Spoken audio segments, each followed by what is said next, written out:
All right, so I am back. You get two in one day, gents. Two in one day. All right, so give me just a sec. I'm going to let some people find it and come in.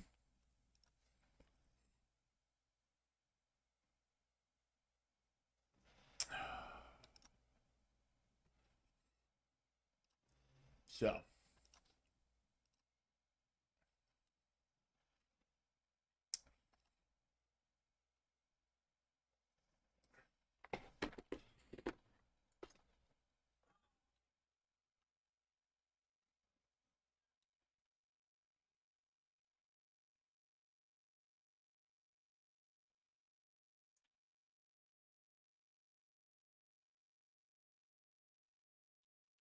Ugh.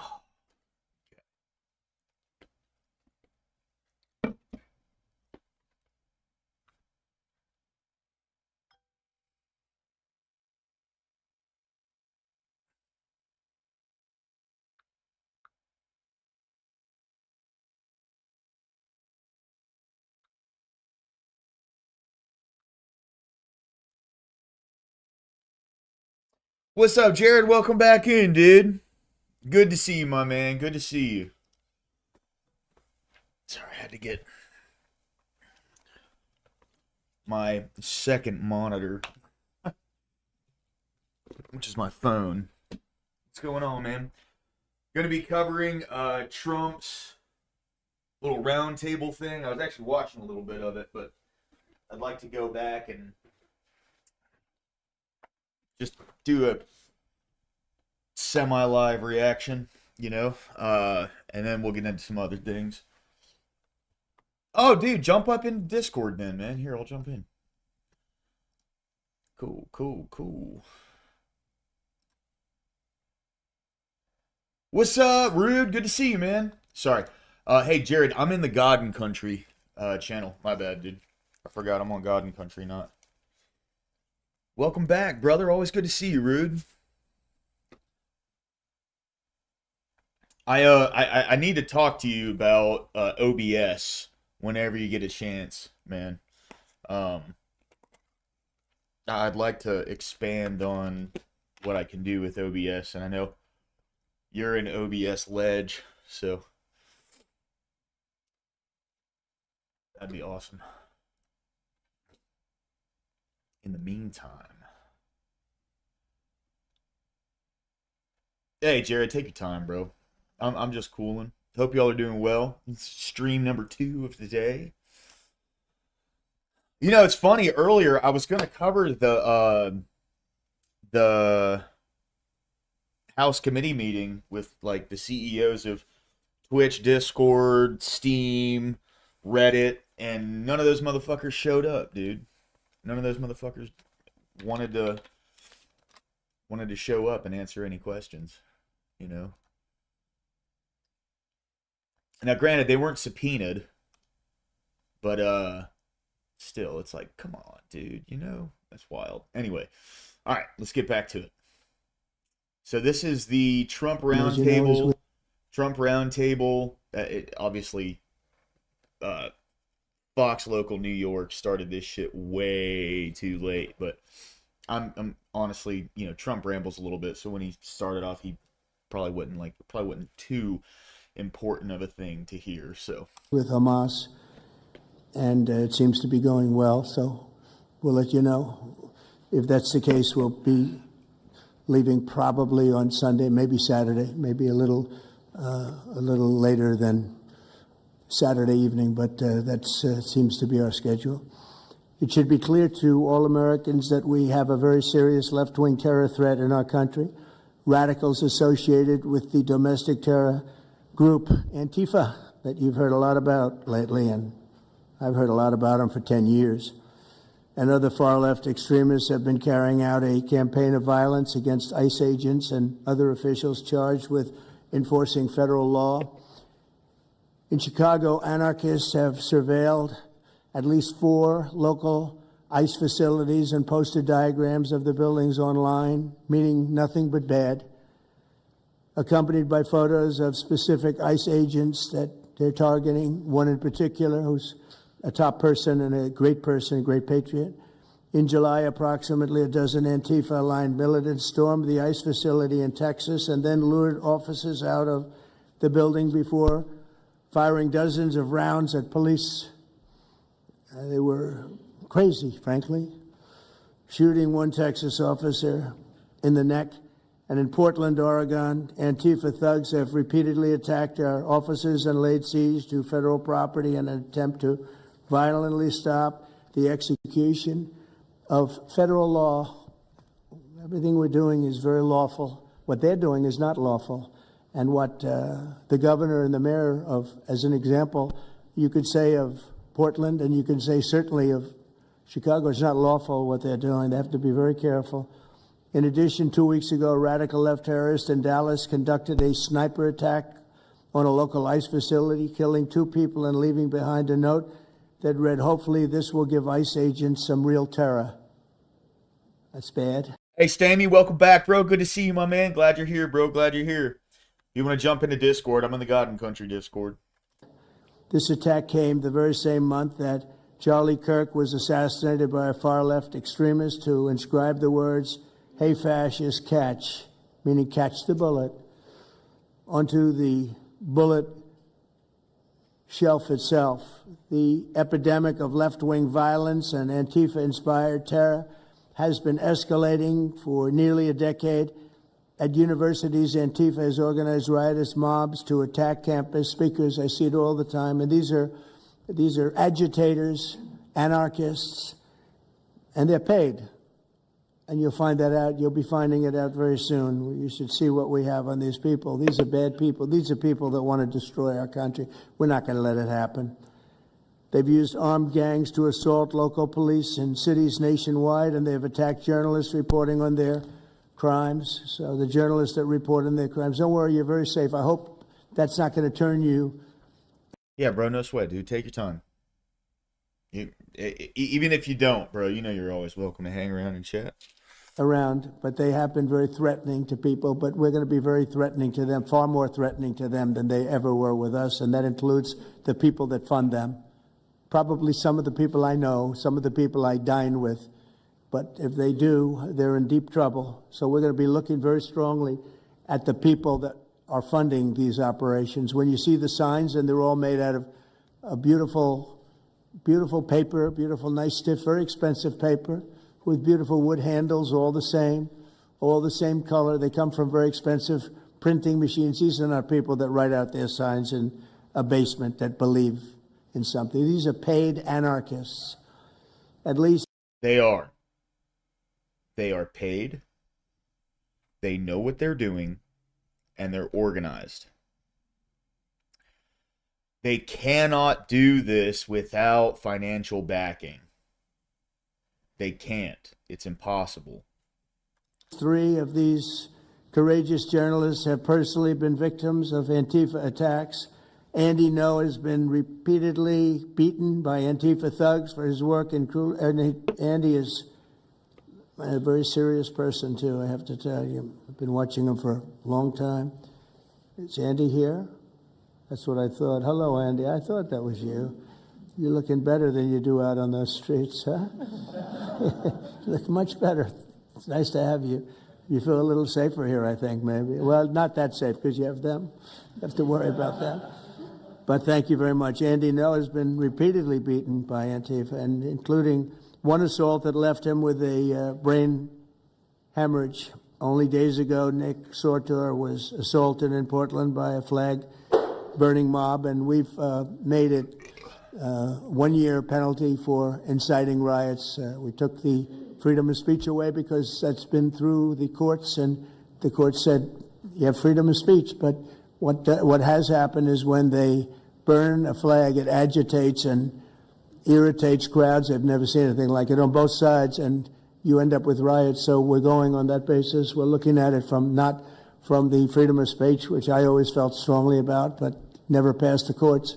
This is what they do, is they incite. When you burn an American flag, you incite tremendous violence. We have many examples of it. many, many examples of it, and it's actually down on tape, and you see things happen that just don't happen unless it's a flag that's burning. Very recently, Katie Davis Court was hit in the face with a flagpole in Portland by an Antifa radical, leaving her with a very blackened eye. So, Katie, thank you very much. And I'd like to also say that I watched Nick. Where's Nick? Is Nick here? Nick? Hi, Nick. That was a rough time you went through. I hope you got my little note. I wrote you a note. Yeah, I really appreciate that. It helped a lot because it was a difficult situation. It was very stressful. And you're no help. Look, I like Nick Sorter and everything, but man, does he not sound like fucking Kermit the Frog? Yeah, it was a very stressful situation. You know what I mean? I truly appreciate it. I thought it was terrible, actually. I thought it was terrible. So we'll talk about it a little bit. Under the last administration, the Department of Justice targeted faithful Catholics, Christians, and patriotic parents as domestic extremists. They said, oh, they're extreme because they believe in God. They're extreme because they go to Catholic church, or evangelicals, where everybody was under the gun, unless you are a really bad, sick person. I'm not trying to be an asshole or anything when I say that. It's just, I'm just fucking breaking balls, man. That's all I'm doing. And then they left you alone. Under the Trump administration, we're going after Antifa criminals, and all who fund and support their campaigns are in serious trouble. And we have a lot of records already, a lot of surprises, a lot of bad surprises. It's people that you would never think. I want to thank Attorney General Pam Bondi, who, by the way, yesterday was incredible in Congress. It was amazing, and she just did it from the heart. And the brain, because she's very smart, in all fairness. But she did it from the heart, and she did it an incredible. Everybody was talking about it. She exposed some of these fake senators, these terrible senators, people like Blumenthal that had a phony war record. For 20 years, he talked about what a hero he was, and it turned out he never went to Vietnam. For 20 years, he talked about being a hero in Vietnam. Then it was exposed when he said what platoon he was with, and it was exposed that somebody was watching from that particular platoon. They said he was never with us. And then he went out and he cried and he was ready to drop out of the election. And disgraceful. And then he looks at people like Pam and he starts criticizing her, and she's a patriot. They ought to do something with that. We have a young congressman that's right now in jail for lying about where he went to college and other things. It was, frankly, not good. It was pretty bad. But it was nothing compared to Blumenthal. I mean, what Blumenthal did, he was for 20 years a hero, a great war hero. And then he sits back and, sanctimonious kind of a guy, looks down, how dare you do this to the American public, What a fake. See, and yeah, 100%. Sucks to have someone call you out on your stolen valor. 100%. And like George, whatever his name is, I can't remember his last name, the Hispanic gay cat, he fucking deserves to get kicked out of Congress, okay? When you're in Congress and you get caught lying, you should lose your seat. Maybe not all the years in prison, and I'll give him the benefit of the doubt, right? He did go on to Tucker Carlson's show and do like an entire interview with Tucker Carlson just a couple days before he went in to serve his term, But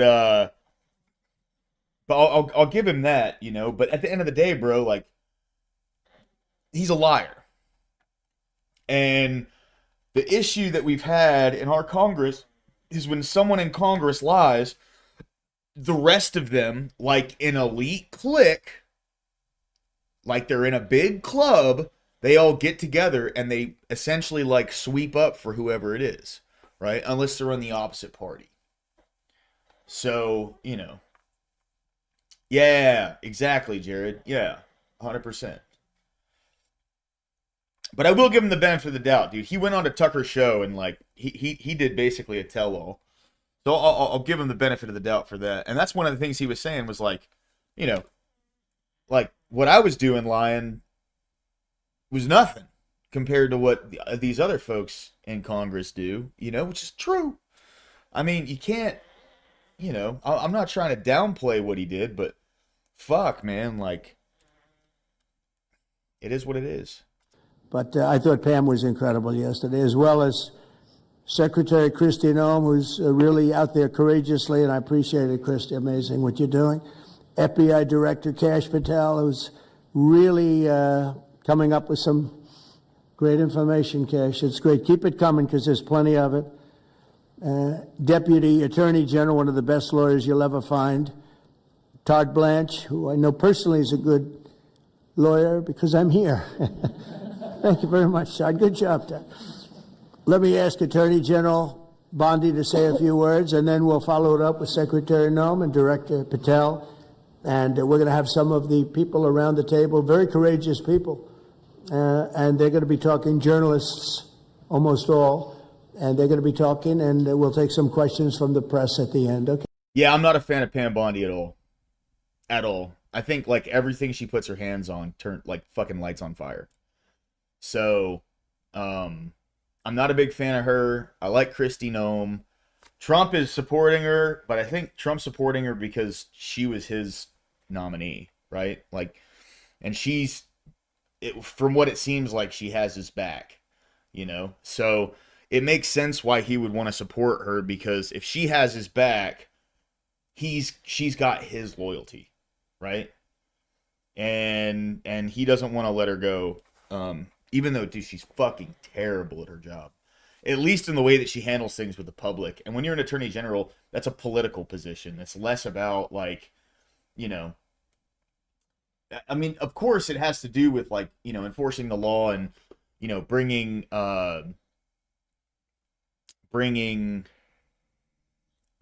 prosecutions and things against people. But at the same time, like, she is awful in front of the camera. And she cannot shut the fuck up sometimes. Exactly. Yeah. She has to fuck up big time. And I think like most of her stuff has just been little optic shit, but like the way that she handled the Epstein release, oh my God, dude, that was so terrible. Okay, Pam, please. Thank you, President Trump. And as you made clear, Antifa is a domestic left-wing terrorist organization. We've seen them on video for years because they wanted to be seen and they got away with it. They beat journalists. They attack courthouses, they attack police stations, they dox and assault our law enforcement officers. The Biden administration let them commit these crimes with total impunity for years. So did Democrat leaders like Pritzker and Mayor Brandon Johnson. Last week, independent journalist Nick Sorter was arrested just for protecting himself against Antifa. I saw it online and I called Nick. I couldn't believe what happened. He did all this just trying to save our American flag from being burned. He was pushed down and assaulted, yet the local police arrested Nick, not the Antifa thugs who did this to him. Antifa feels empowered to operate in the open because weak Democrats have turned a blind eye to their actions. Their hatred for President Trump and for law and order agendas fuels their violence. We've seen more than 1,000% increase in attacks against our ICE agents since January 20th. Secretary Noem is out there fighting for you firsthand to keep our federal officers safe, to keep our federal buildings safe, and we're not going to have it anymore, these thugs. We saw what's happening in Portland and Chicago, and you saw what happened in Dallas. No longer. This is not activism. It's anarchy. We can't and we will not let masked terrorists burn our buildings, attack our law enforcement, and intimidate our communities. Like, you can't. When you're in a position of authority as they are, of course, the people on the other side think these guys are fascists and all this and yada, yada, yada. At the end of the day, this is the government of the United States of America, right? And you can't let people do those things. Just like January 6th, unfortunately, you can't let people storm the Capitol building. It looks fucking weak. It looks weak. Because at the end of the day, the only thing that the people who stormed the Capitol did was make the government look weak. It's not an assault on democracy. It wasn't an overthrowing of the government. But those pictures, that's why, like, to me, I see January 6th as something that isn't that big of a deal, because the only reason the government's mad about it is because it makes them look like a bunch of bitches. Seriously. We have the strongest military in the world.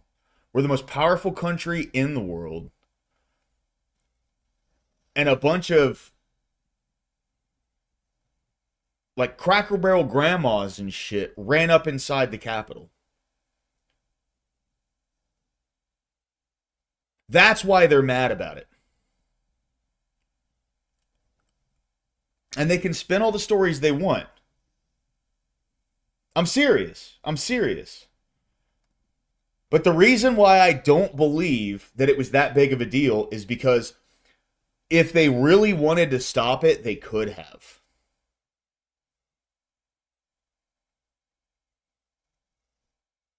If you want to stop people from, and this is going to sound maybe a little insane, okay, but just hear me the fuck out.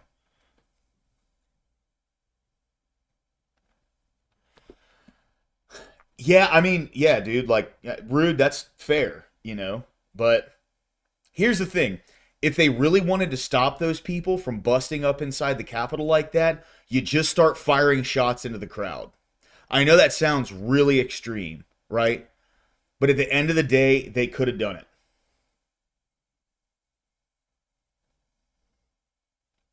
And the more they bring it up, the weaker they make the government look. Just saying. Because if it fails, it's not insurrection. If it succeeds, the winner writes history, and it's called a revolution. Based. Yeah. 100%. Yeah. Yeah. Yeah, that's a very good point. Right. What's up, Brian Way? But yeah, 100%. That's, at the end of the day, they can't escape that. Oh, yeah, 100%. 100%. Yeah. Oh, I get that. I get that, right? That's a terrible idea, 100%. But it is within their bounds to protect themselves from a raving mob that's breaking into the Capitol. I'm not saying they should have done that. What I'm saying is the reason they're mad is because it makes them look weak. I'm not talking about Trump. I'm not talking about Biden. I'm talking about the government in general. Because all the people in Congress fucking ran. That was it. They got in their cars. They left.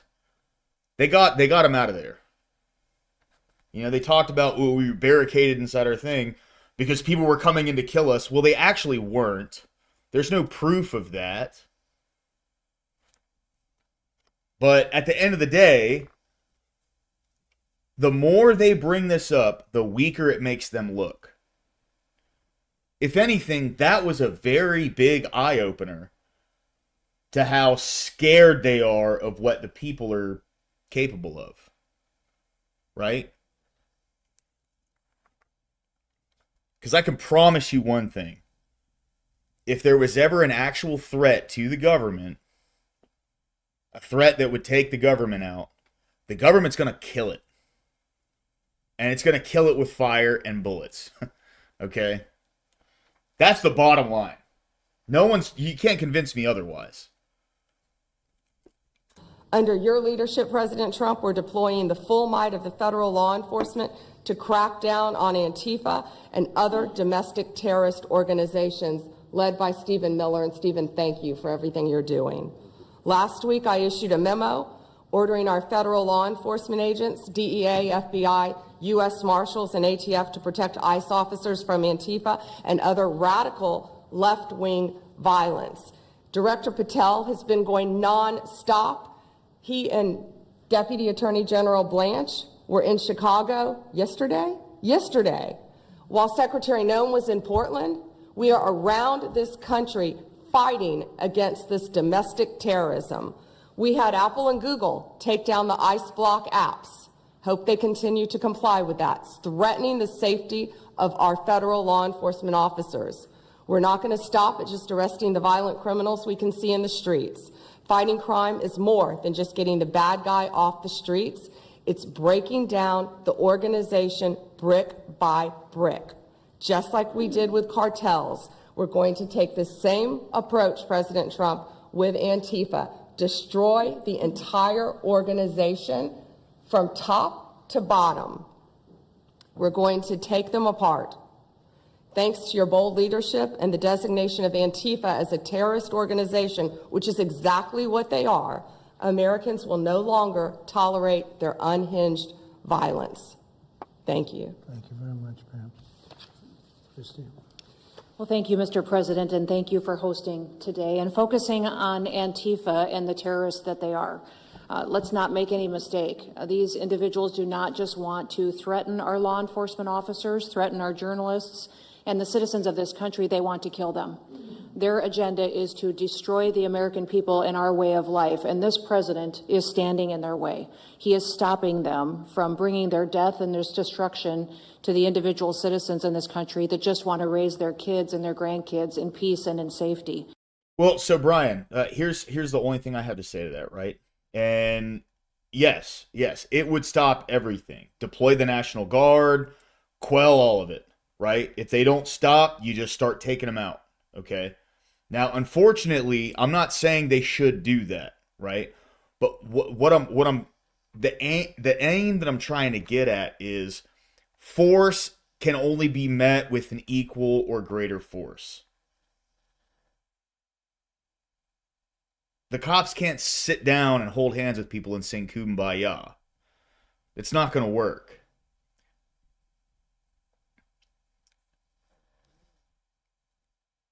Right. Rude, you get it. You get it.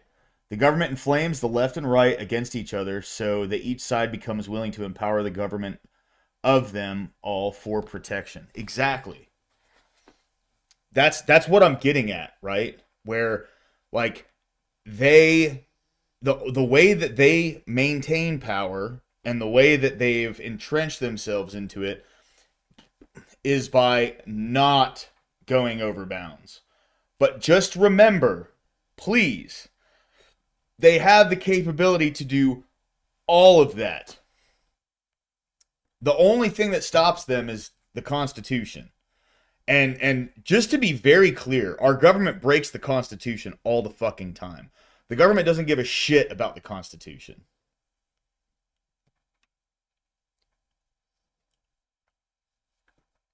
And look at the way that everything was received after that happened. Look at the way that it's been parroted over and over and over and over and over again in the media. If it would have ended in a way where people were shot down to end the storming, first of all, everyone would turn and run.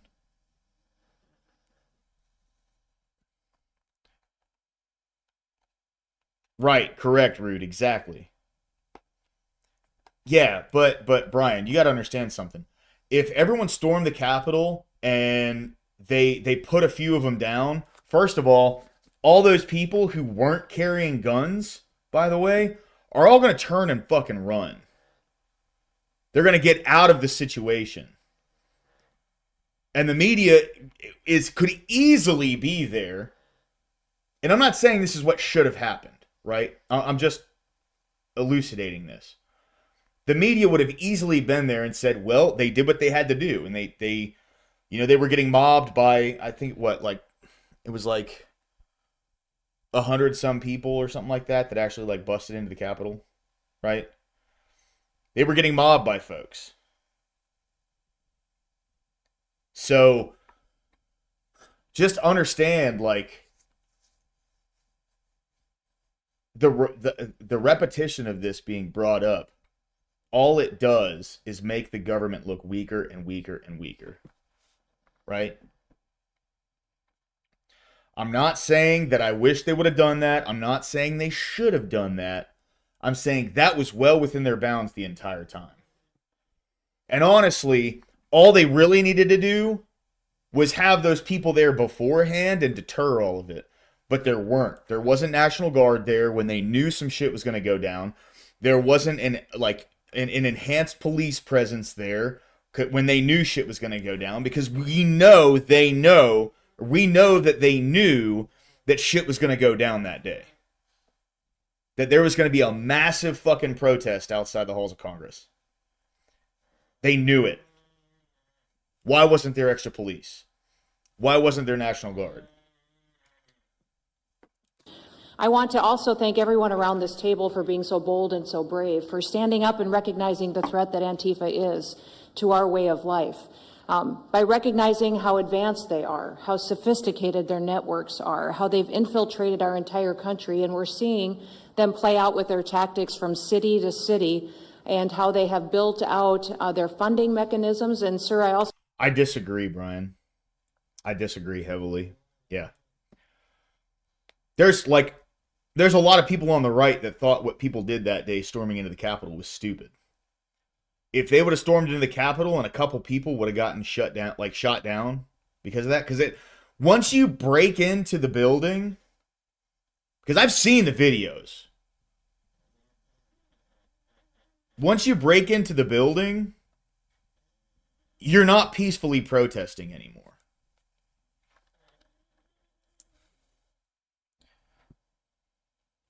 I just totally disagree that it would have led to civil war. Honestly. Like, people were saying the same thing about just the way that it happened. Let alone the government putting a couple people down, because obviously they weren't being peaceful. You know what I mean? Like, they busted in, they pushed the cops back, the cops pushed them back, got everybody out of the halls of Congress, and then they started leading people around.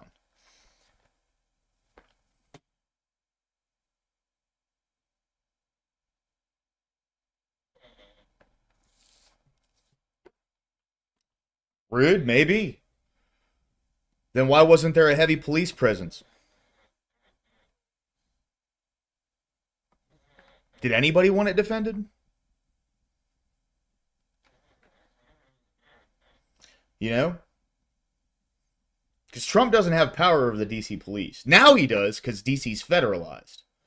So he can call on the DC police, the Capitol Police, whenever he wants. But back then he didn't. It was Mayor Bowser.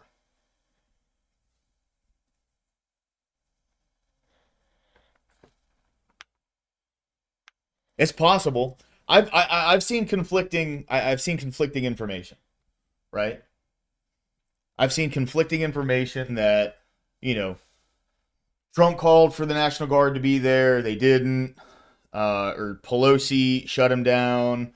And the Sergeant at Arms was the one who essentially relayed the message that no, we were told not to bring anybody here. But then I've also seen that there's no reports that anything happened. You know what I mean? So there's just so much conflicting information out there on that. So my question is, or my safe assumption is, I just don't even worry about what happened in the background. Because my question, hey, only Mr. Bill, what's up, dude? Thanks for the raid, bro. I appreciate you, man. Absolute legend, dude. Thank you. But yeah, so I always just err on the side of, okay, then there wasn't any National Guard. Then why the fuck wasn't there any Capitol Police either? Simple question.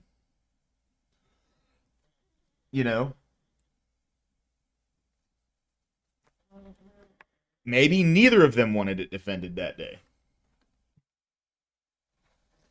Just saying. also want to thank our Treasury Secretary for his work in getting to the bottom of these funding mechanisms and individuals who are perpetuating this violence on our American cities. I was in Portland yesterday and had the chance to visit with the governor of Oregon and also the mayor. They're in town, and they are absolutely covering up the terrorism that is hitting their streets. While you talked about some of the stories of our ICE agents, our Border Patrol agents, how they have been attacked, how they have been shot at, injured, the damage that they've done, these leaders in these local cities, along with Pritzker and Johnson, ignore what's going on, or, sir, they're helping Antifa cover it up. We have arrested dozens of individuals that are Antifa members or affiliated with them, and I want to thank our Attorney General for prosecuting them and making sure they never see the light of day again. They have been so bold in making sure we're bringing those individuals to justice. One of the Oh, it's Super Serious Interviews, Anson? What up, dude? Good to see you. Thanks for stopping by, bro. individuals we arrested recently in Portland was the girlfriend of one of the founders of Antifa, and that we are hoping that as we go after her, interview her, and prosecute her, we will get more and more information about the network and how we can root them out and eliminate them from the existence of American society. I want to thank the new journalists here today for telling their stories and for being able and willing to go to the streets and to cover what's happening here in America. Many times the legacy media has looked the other way, refused to tell the stories. The networks have not really focused on what this is and what damage it is doing to our country, and how this network of Antifa is just as sophisticated as MS-13, as TD. Yes, Lauren, exactly. Exactly. Gold just hit 4K today. Yep. Yep. It really, you know, I hate saying it like this, but it doesn't matter who's in office anymore. The dollar is failing.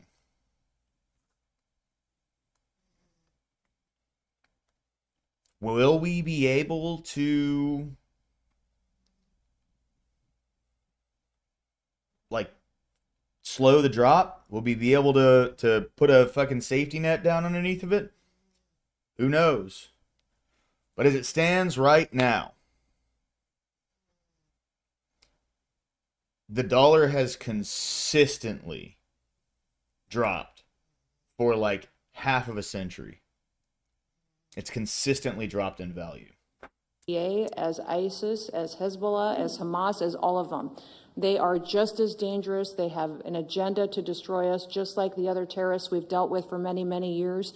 And today is the day that we have a president that won't tolerate it and will stand up and fight for the American people. So thank you for being here, for being so bold, and for standing in the gap at such a time as this. It will matter. It will make a difference, and your life will be one of significance because of what you've done Hey, Level 4 Lobster, what up, dude? Glad you're here, man. today. So with that, God bless you, and thank you, Mr. President. Thank you very much. Thank you.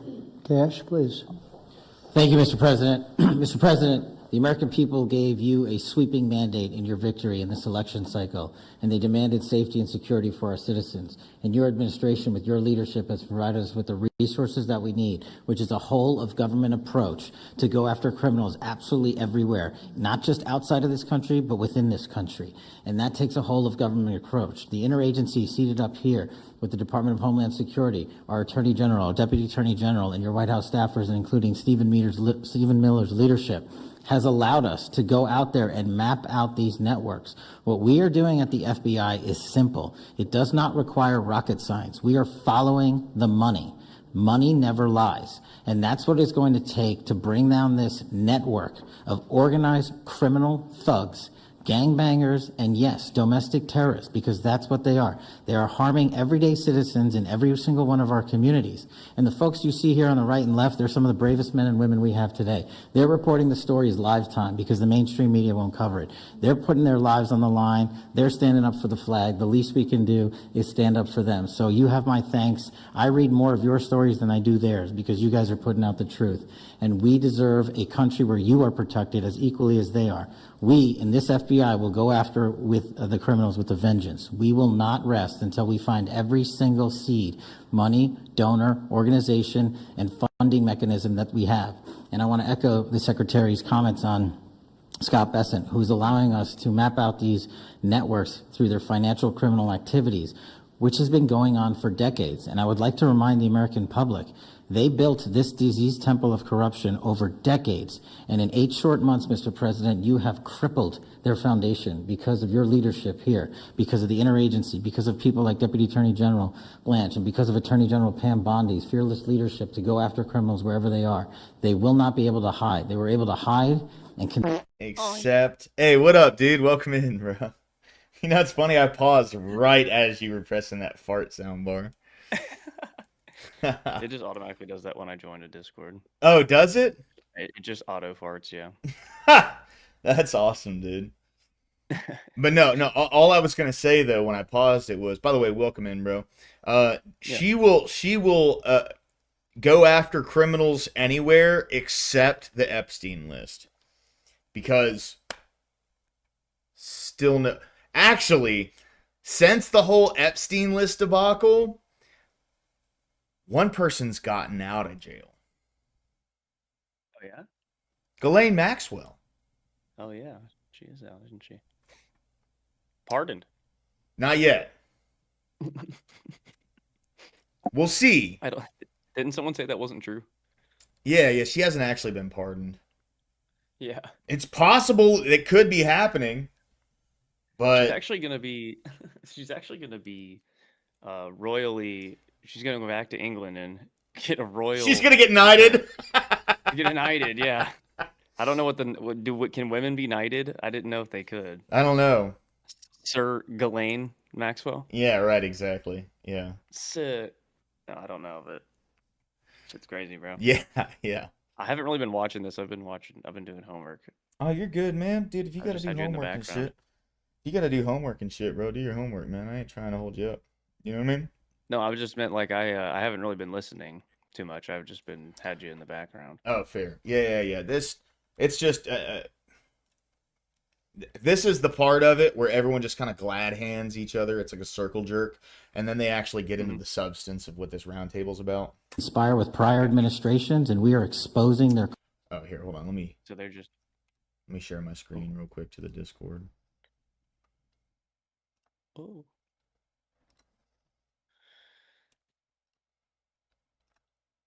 Gotta brush my mustache. Hold on. There you Alright. go. Get it, brother. Good to go. corruption from within, and we will go to every single city in this country under Operation Summer Heat and the other operations we are doing at the Knighted women receive the title of Dame. Interesting. Dane Ghislaine. Yeah. Dame Ghislaine. Hey. There you go. All right. Dane Ghislaine. Yeah. Let's do it. Song. FBI to bring these criminals to justice. We will arrest every single one of them from whatever perch you sit in, private or public, no matter how your goal or your ambition is.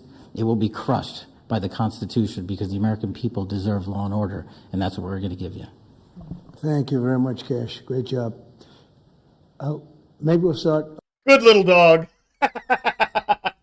Good Very little good, dog, Cash. Cash. Very, Yeah. very good. Yeah. Ooh, yes, I love the way you say those words that I told you to say. I'll be honest, dude. Since he got into office, I really don't like him. Yeah. Difficult women receive the title of divorcee. Oh my god. Or really smart women. No shit. Yeah. 100%. Over here, would any of you like to say something? Feel free. You can say it in front of a fine group of people, also journalists and reporters. You want to start? Sure. Go ahead. Absolutely. President Trump, members of the cabinet, really appreciate you guys bringing this together. And the fact that we are here today on such short notice. Am I wrong, but does he sound like Kermit the Frog? Who the fuck is this guy? Nick Sorter. I like Nick Sorter. He's a journalist. That He suit just is- got arrested after he got jumped by a bunch of fucking queermos over in Portland. Yeah, it's crazy. He's like a conservative. He's a conservative journalist, and he was just like reporting on the riots and stuff that are going on over there. And a bunch of people jumped him, and he defended himself, and then he got put in jail. Shows how serious Yo, Scott Hotvet, what's going on, bro? Welcome in. Thank you for being here, dude. I appreciate you, my man. You guys are Hail. taking this issue of trans terrorists and, Hail, brother. frankly, the cities and police departments that are cooperating. My with heart goes out Antifa, to such you. as Portland. I mean, Yes. the Portland politicians are literally willing to sacrifice their own citizens just to appease these Antifa terrorists. It's sickening. I've seen it firsthand, obviously. When I went to jail that night, never expected it to happen. I thought that they were maybe removing me for my own safety. It never crossed my mind that I was the one that was being arrested for a crime after I was just thrown into a hole. I heard from the Department of Homeland Security after I had gotten out of jail, and one of your, I won't say exactly who it was, but somebody very close to Secretary Noem over here, said that they were legitimately worried for my safety in the Portland jail. But luckily, the Portland jail was, I was the only one there, essentially, because they don't actually arrest people in Portland, besides conservative journalists, I guess. Yeah. So, look, I'm glad that it was not a good night. What happened? Dude next to him's giving this fucking smirk. Yeah. Yeah. With the glasses. He's like, He's like, that's a good point. Huh. Yeah. Because, like, people get arrested, but they get taken to jail, and they get let right back out into the streets. Yep. You know what I mean? It's fucking crazy, dude. For me, let's just say that. It was not fun sitting in that jail, but I'm glad to see what has come of it. And I've been able to talk to a bunch of FBI agents, ATF agents, DHS agents that I didn't even know existed until I went there and went to that ICE facility. And the morale is at an all-time high. It is so exciting to see these guys know now that they have the backing of the Secretary, the DOJ, as well as the President of the United States, and they are there to do their job. They are going to fulfill this mission and deport these violent criminals. I believe one of the ones that I did a ride along with Secretary Noem yesterday, President Trump, and there was a pedophile that had come into the country 5 times over the past 7 years. 7 years. And apparently under the Biden regime, that was just allowed to happen. That was fine. No problem. It's concerning to me that you're seeing the Portland Police Department, as well as the governor of Oregon and the mayor, of course, coming out and running defense for pedophiles that have entered the country illegally 5 times. It's crazy. I'm glad it's taking a front row seat in the media. And, they're being forced to talk about it in reality because, we're the ones that were on the ground. We're the ones that are actually reporting what's going on. Much of the legacy media has been either ignoring it or covering for Antifa for years now. So thank you guys so much for taking this seriously. And President Trump, you mentioned that flag. So remember, you put out a truth right after That's right. I saw that.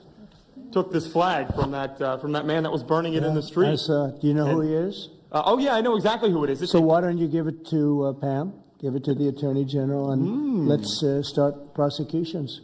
Yeah. I actually have a second flag that he tried to burn as well. So I have 2 of them from the same guy. Well, you also saw what happened when that flag started burning. Everyone went crazy.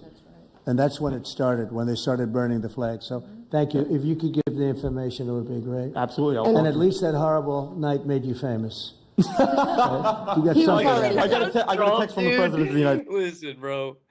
This is so fucking funny to me. I was just on the phone talking to my mom about Trump a little bit ago. Oh, were you? And yeah, we were talking, she was like, because my mom works like quite a bit and like, she's like a hiring manager at a place. So, she has to deal with a lot of different people and like a lot of her friends are like, or work friends even are liberal. Yeah.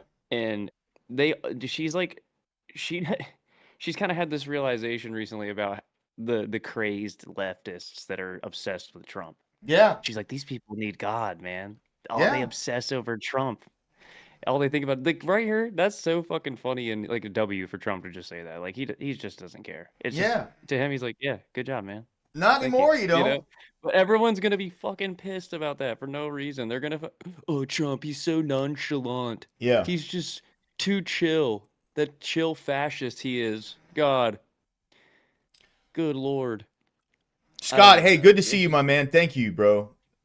It's just so funny to me because there's just going to be a bunch of people like just rolling out of their seats right now. Like, what the fuck? At least Right. they made him famous. At Yeah. least they made him famous. Yeah. Shut up, dude. Yeah. Shut the fuck up. Yeah, I'm glad it made him famous. And it made your dumbass famous too. Now we know how crazy you are. It's just the people that go, yeah, it's Trump. You know what I mean? It's like, Yeah. bro, you know? Trump. You know, what's the guy's name? I can't remember his name, who was in Half Baked, and he played like, yeah, man, Funyuns, dude. That guy. Onions, dude. I can't remember his name. He's a stand-up comedian. He does it the best when he starts talking about how, like, if just saying a politician's name has you emotionally damaged, or like if that incites emotion and anger within you, you're being controlled. You know, it was just the way he laid it out was fucking beautiful. By the way, Ag, bro, thank you, man. I fucking appreciate that, dude. You're a legend, bro. Just want to say thank you.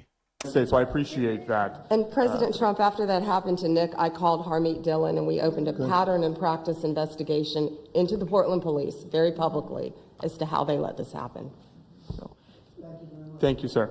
Mr. President, Brandy Cruz, you're going to hear us be very fired up today, and you can tell, and it's because some of us have been covering Antifa for 15 years and have never had anyone in a position of authority even acknowledge their existence. And I'll also tell you that I think that had you not done, the single most powerful thing you've done to deal with this scourge has been Hassan's dog, what up, man? Welcome in. Welcome in. acknowledging that Antifa is a real I like thing. that word choice. I she just genuinely believe there She would called be them people a at these tables who scourge. would be Yeah. dead today Dude. and would have been killed in Portland had you not called them a terror organization and said we're going to bring the full weight of the federal government to bear. I talked to Katie Daviscourt in Portland the other day. She'd been assaulted all summer. And she said the same thing. They didn't seem quick to violence as soon as you made that designation.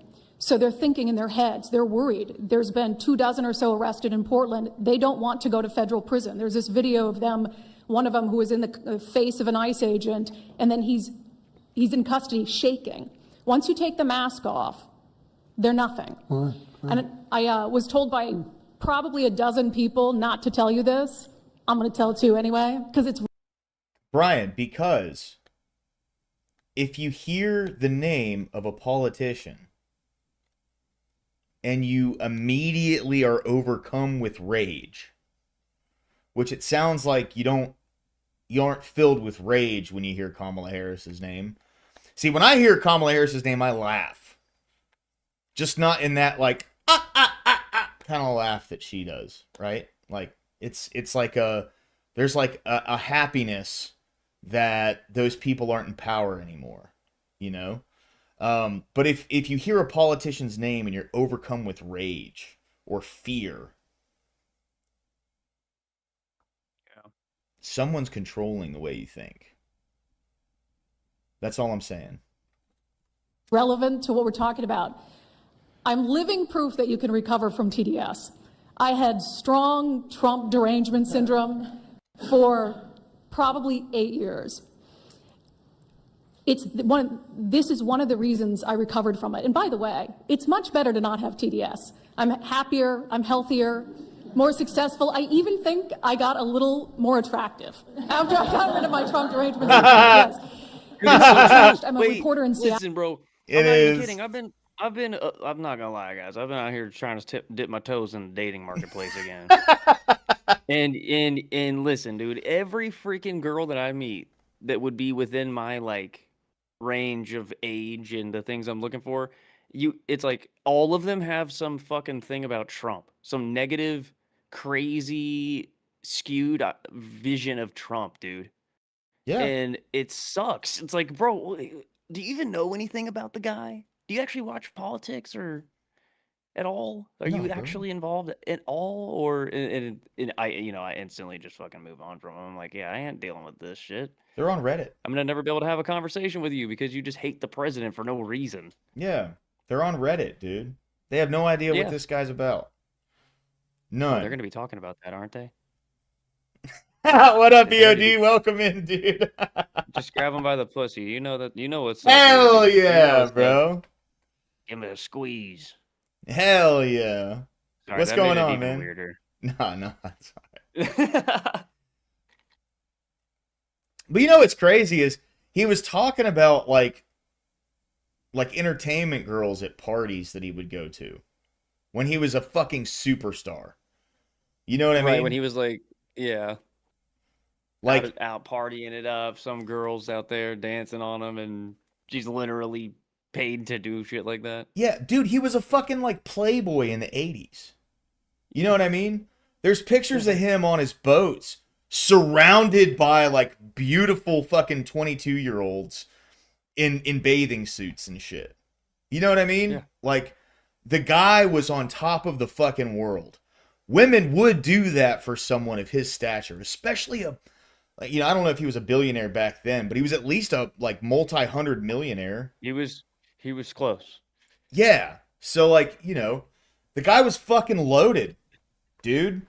Like if you don't think that women will just throw themselves at somebody that has a shitload of money, watch the Whatever Think again. podcast. Think again. What's up, Jess? Good to see you. Good to see you. But yeah, that's just how it goes. Okay? That's how it goes. And frankly, I could not care any less what any of you have to say about this meeting. Could not care any less. We're not here for you. I'm not here to convince any of you that Antifa is a real thing, because if you have not come to that conclusion by now, you are never going to come to that conclusion because you don't want to see it. And you're going to go and you're going to say it's a bunch of right-wing conservative influencers who are here spinning a tale. I was one of you. I was a mainstream reporter in Seattle for 10 years. I was a TV reporter on the streets doing my job, and I was still assaulted by Antifa. So it's not about being conservative. It's about people who go there and show what they're doing. And when I saw, after all those years, that the media wouldn't be honest about what was happening, that Democratic politicians wouldn't be honest about what was happening, I thought, well, gosh, if they're not being honest about that, maybe they're not being honest about President Trump either. And it opened my mind to just looking at things for what they were. And now I find you quite funny, actually. No, it's like I said, I'm much happier about it. But, for me, again, I could not care any less the stories that they go to print. This is what I care about. We have 3.5 years. Nothing is guaranteed, although I think if Democrats keep it up, we'll probably have Republican presidents for the next 3 decades. But nothing is guaranteed, and so what I want to see over the next 3.5 years pretty fucking is a confident full court in that, press actually. to dismantle Antifa once and for all in a meaningful way. I know, Andy, we talked before this about some ideas. That's really what we want to. I don't care what the media says. I don't care what Democrats say. They will never wake up to this fact. So we want the federal government to take as many of these cases as possible, look at the interstate travel between Portland and Seattle when it comes to these people who are committing violent acts. And hopefully in 3.5 years, use propane, Hassan. they will be a shell of their former selves. God damn it, son.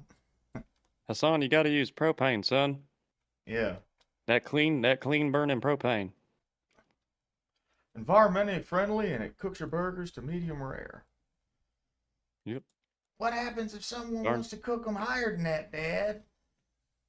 You ask them to politely leave. yet firmly to leave. Yeah, there it is. I fucking love King of the Hill, man. And it's Antifa and many others, Yes. unfortunately. There are many others, bad ones. Most have been named terrorist organizations. There are a couple that we're going to, but I think we've got it pretty well covered. But there are many others, but very specifically today it's Antifa, and it's really bad, and we're going to get it cleaned up. Andy, do you have something? Thank you very much. I'm glad you no longer have TDS. I feel very good about that. Thank you. Thank you, Mr. President and members of the Cabinet. I have a lot of gratitude, and a little bit about my background. I'm born in Portland, Oregon, from there, and growing up, it's always been left-wing, very progressive, and I liked it. It had cafes and artists and those who lived a bohemian lifestyle. And in 2016, I was a graduate student at Portland State studying political science. I was an editor at the student paper there, a very progressive paper, and I was assigned to cover the election night demonstrations. Well, the elections night protests turned to riots, 3 days of violent rioting in Portland, and it was the first time that I saw groups dressed in black with their faces covered. This was 4 years before COVID. Some of them were waving the black flag of anarchism, some the red flag of Marxism. And within seconds, they would ravage one street to another, to another, to another. And the next day, I would read the legacy media, which I still read at that time and looked forward to, and I looked up to those journalists. And I was really shocked to see that the narrative was that these, in my view, anti-democratic political violence was legitimate acts of protest because people were concerned about racism or all these other lies. And so for the next 4 years, I just continued going out with my video camera. I thought, look, people can ignore what I write because of spin, but videos can quite speak for themselves. And in 2019, it led to me nearly losing my life. I was covering another Antifa protest turned riot. At that point, had been routine in Portland, and then I was ambushed in a mob beating. And I had never been in a fight. I didn't even realize that I was being assaulted until seconds in. And the punches came from everywhere on my head and my face, and I was bleeding out of my eyes and ears. And then they threw all the drinks in my eyes to humiliate me further and to laugh at me. And I was rushed to the hospital in an ambulance and CT scan, and I had subarachnoid hemorrhage, which is bleeding in the brain. I nearly died. And after surviving that, the reporting that I saw in liberal media it seemed to suggest that I had deserved it because they branded me far right. And some even went so far as to suggest that I maybe faked my injuries.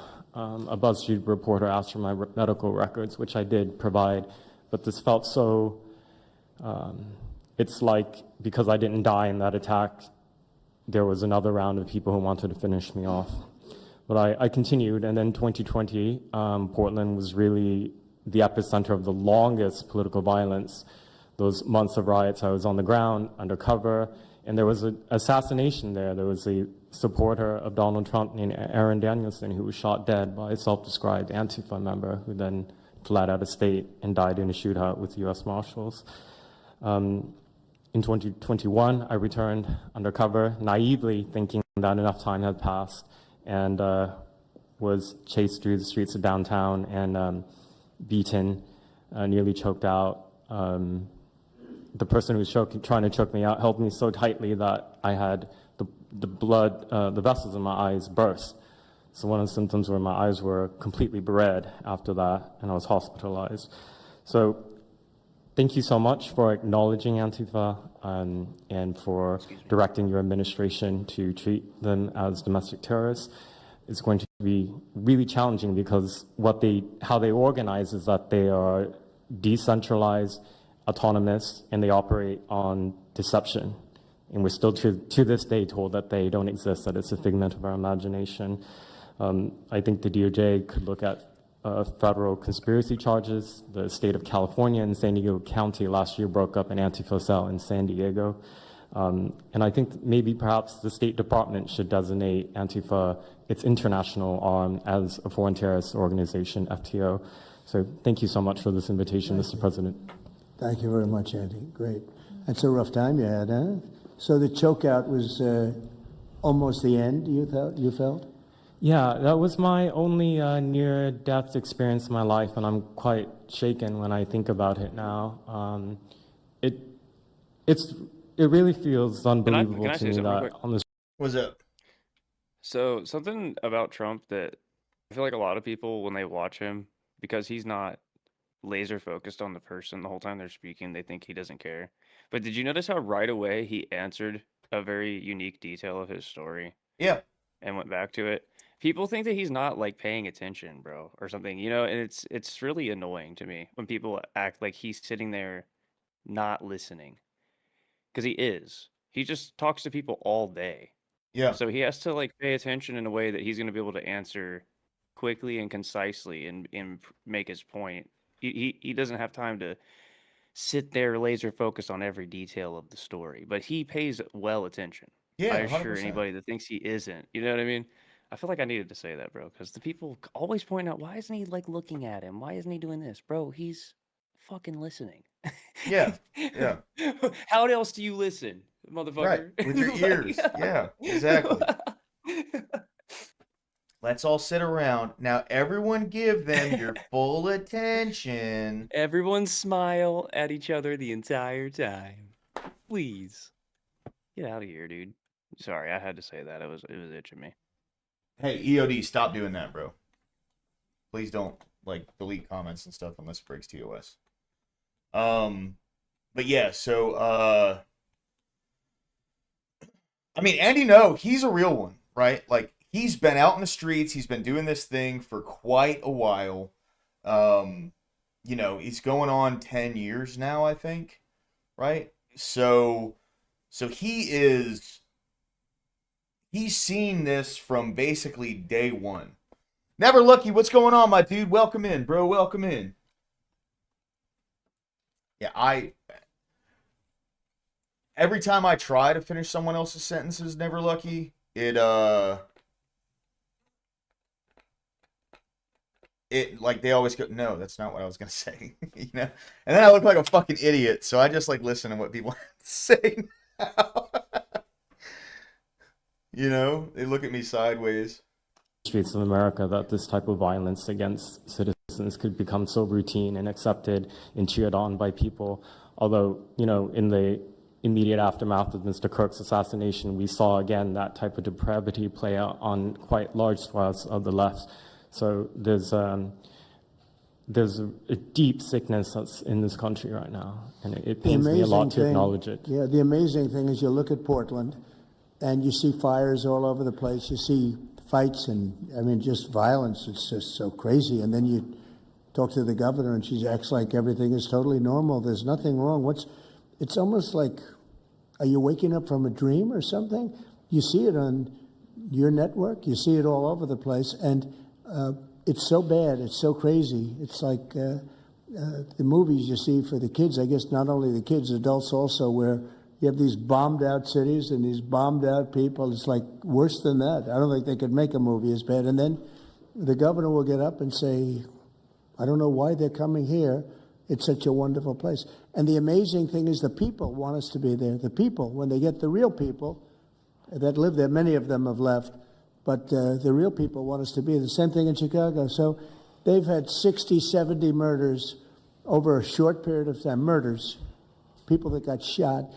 They've had hundreds of people shot. And then a guy like Pritzker, or this low IQ mayor, gets up. I mean, he got up, he's got a 5% approval rating. And the people are all against him. They want people to come. Beautiful black women are wearing a MAGA hat last night on television. Beautiful people. And they said, we don't care who comes, just stop the crime. They don't care, frankly, they don't care if it's National Guard, military, send in anybody you want, stop the crime. And they're afraid to go out. They can't even go out. And then a guy like Pritzker, think of You too, Jess. Thank you for stopping by. I appreciate you. Thank you. that 50, 60, 70 people over a short period of time murdered, mostly gun violence, but knives, but gun violence, they're murdered, and hundreds of people shot. They had one weekend where they had like 18 murdered and 71 shot. But they said, you know what their excuse is? Yeah, but it was a long weekend. In other words, it was a long weekend, so that was okay. And then Pritzker gets up and he says, like, I don't know what they're talking about. We don't have crime here. They're crazy. I think actually they're petrified. You know, their families live there, everything else. I actually think they're scared. Pritzker was a failure in his family. They threw him out of the family business. Guy's a loser. But you know what? They actually... Guy's a loser. He's the fucking goat, dude. I don't even care. He is, man. Dude, our fucking president just called someone a loser. A governor. Yeah. He called another political pundit in the world a fucking loser straight up on live TV. If you guys think that this man is up to no good or secretly doing shit, he's not. He's just an open fucking book, and nobody likes that. Yeah, exactly. They don't like They don't like that he's just an open book because he's kind of somewhat crass sometimes. I don't give a shit about that, bro. I'd rather you be crass and honest than fucking sneaking around like a goddamn snake, dude. Yes, bro. Yes, base. Fuck. Absolutely. It's so crazy to me. Yeah, Like, 100%. everyone's gonna be lighting him up after this thing. Of There's gonna course. be so much news about Trump. Dude, did you hear he called him a loser? Yeah, dude. You know what? You're acting like a fucking loser right now Right. for Right. focusing on that. Mm-hmm. So, oh my God, rant. Okay, I'm done. Oh, you're good, brother. They're scared. They're me actually fired up, frightened for their boys. lives. Jack, please say a few words. Mr. President, thank you so much for having us here today and holding this this roundtable. What's up, there? Antifa is real. Antifa has been around in various iterations for. Hey, now I like Jack Posobiec. He's a wall like it, kisser, but he's cool. All right, I will, Jess. Thank you. I'll get to you once I get done with the stream for sure. Almost 100 years in some instances, going back to the Weimar Republic in Germany. And it's now been just under 1 month since we saw a far leftist murder Charlie Kirk, and we saw thousands upon thousands of people, other far leftists and people in positions of authority, people like nurses and pilots and doctors and HR departments celebrating the death and the murder of Charlie Kirk. This sickness that's out there is absolutely real. And Mr. President, thank you for mentioning the fact that one of the bullet casings read, "Hey, fascist." Does this cameraman know you can turn the fucking camera? Right next to that. Yeah, where's the? Why are they just focused on Trump? Now, Bella Ciao is a song I'd love that to is known see in the Antifa other people circles talking. as the international anthem of Antifa, and all of us around the Yeah, like the chick who said she's more attractive since she became a conservative. I'd like to judge that for myself. Yeah. You know what I mean? Obviously, I'm using an example, but I'm just saying, like, it's like they do it for some of them. Like, they showed Kermit the Frog saying his thing. They showed Andy No saying his thing. I just don't, it doesn't make any sense to me, you know? We're around this room that have studied Antifa, we're very familiar with these symbols. And Mr. President, I think the situation is getting worse. When you look at people like Luigi Maggioni in his 20s, Thomas Matthew Crooks, of course, who took a shot at you, sir. The White House feed itself. The ICE shooter in Dallas, and now this Tyler Robinson. We're starting to see a pattern of more and more murderous violence. And this same violence is not just random. It is targeted assassinations, which are getting worse. And every single one of us in this room that goes out there. Oh, no, I can't. Oh, shit. And all the staff. Oh, Hassan's dog is Big Soda. No, dude, we can't hear you. Yeah, I tried to tell him that earlier. He jumped into my thing. I couldn't hear him. Exit out and come back in. It might be an issue with if he's on his phone. It's probably his. There's like a mute option that sometimes auto comes on. Can you hear me now? Yeah, there he is. What up, dude?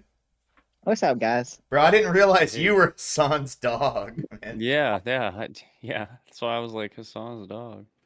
I was watching Rob stream earlier, and I seen him talking about it, and so I changed my name, and now I keep forgetting every time I change my name, I can't change it back for 14 days.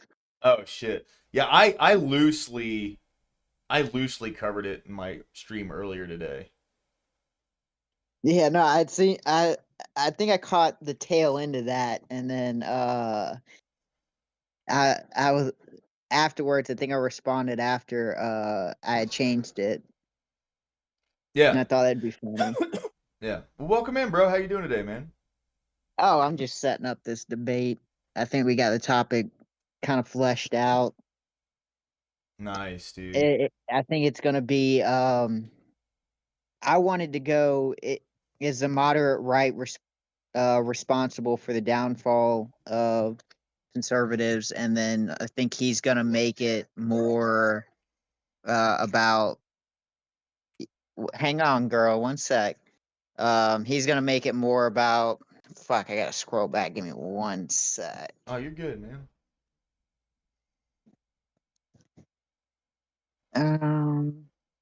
He wants to fuck.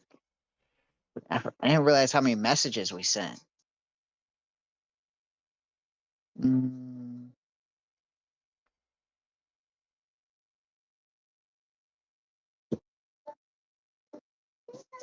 Um, he wants a prompt, should the right be more moderate? And I'm saying, hell no. And so I think that's generally what it's going to be about.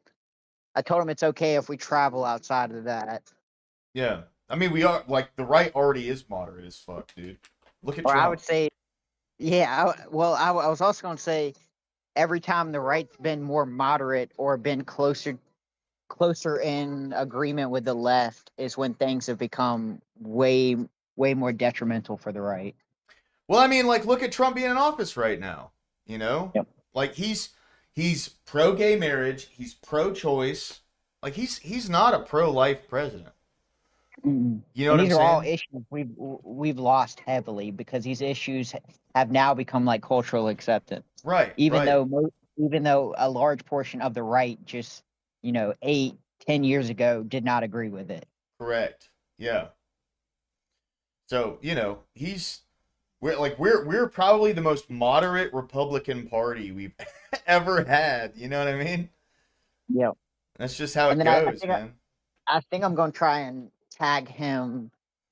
I'm going to tag kind of conservatives like George Bush and kind of neocons who are more willing to negotiate with the left and kind of nail him in on that and say, I mean, look at how bad the conservative party is now to where we need a populist leader to bring us out of it. Right.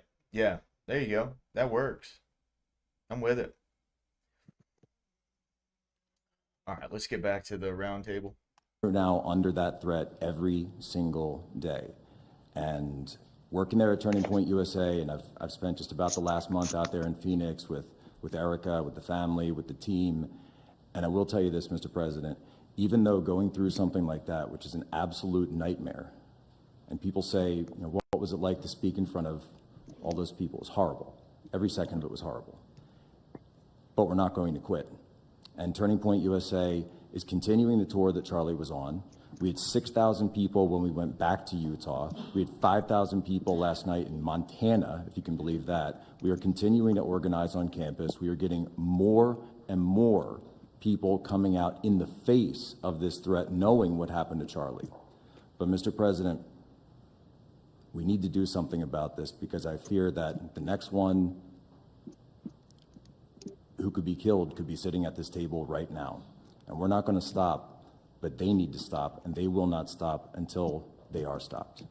Thank you. Thank you, Jack. I appreciate it very much. One thing I have to say is that Washington, D.C. was almost as bad. I don't know what could be worse than Portland. You don't even have stores anymore. They don't even put glass up. They put plywood on their windows, but most of the retailers have left. But Washington, D.C. was so bad. And Pam, I'd say it took 12 days to really make it pretty good and a month to make it great. And now people are going out to dinner. The restaurants are booming. They don't have enough seats. They're opening up new restaurants because many of them closed. And people are walking down the street totally safe. A reporter, I'm not sure if she's there. I can't see somebody reported there. She is. She was violently assaulted. And I don't know, she tends to be somewhat liberal, but she wasn't liberal on this one. I appreciated your honesty, but that won't happen again. It won't happen again.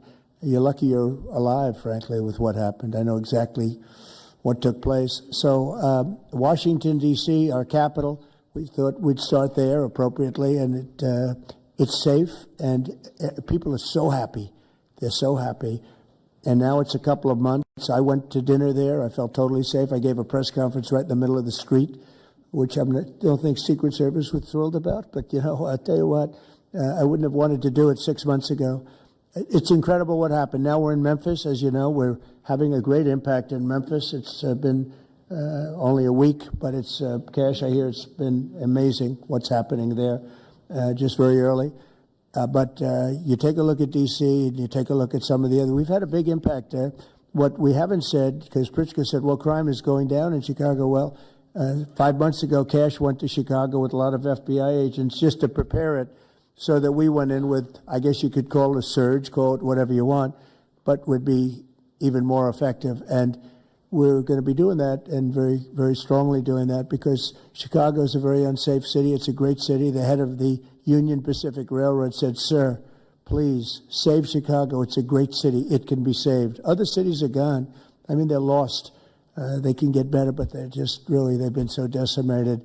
But I'm so proud of what they've done so quickly in D.C., and it's taking place quickly in Memphis, where we were asked to go by the mayor and by the governor. And it's really incredible what we can do and how fast we can do it. Let's go for two more. Would you like to go? And then Katie, you'll go. Okay, please. Yeah, thank you, Mr. President, for having us here. And not to sound like a broken record, but it needs to be said that Antifa is real. Yeah. It's real. It's a threat. I just saw them last weekend over in Portland while they're causing mayhem over there. And the reason why they're such a big problem is because we have Democrats and a lot of people in the mainstream media refusing to acknowledge that they even exist, right? So how can we as a country begin to address it if we have large swaths of these people who are supposedly decision makers and people who are supposed to inform, they don't want to say that it exists. Because the common argument is like, well, they're not a real organization because there's no national leadership, they don't have a national headquarters, so how can law enforcement go after a group that doesn't exist like that? Well, law enforcement goes after criminal groups that organize to rob banks or do smash and grabs.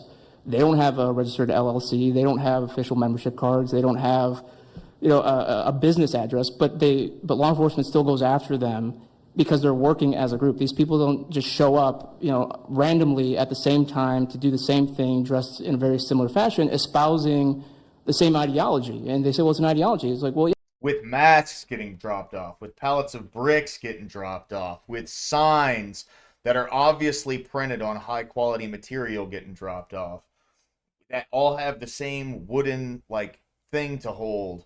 They all have keffiyehs. They all have flags. And all the flags are basically the same size. And it's all, who the fuck sits at home and goes, I'm going to Amazon this Palestine flag so I can fight against fascism in my country?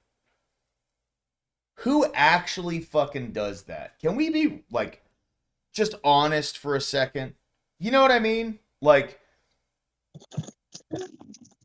It blows my fucking mind that people actually believe this isn't paid for. This isn't being financially supported by something. Yes, it's an ideology because there's people alive, present, that believe in it, and they're acting on it.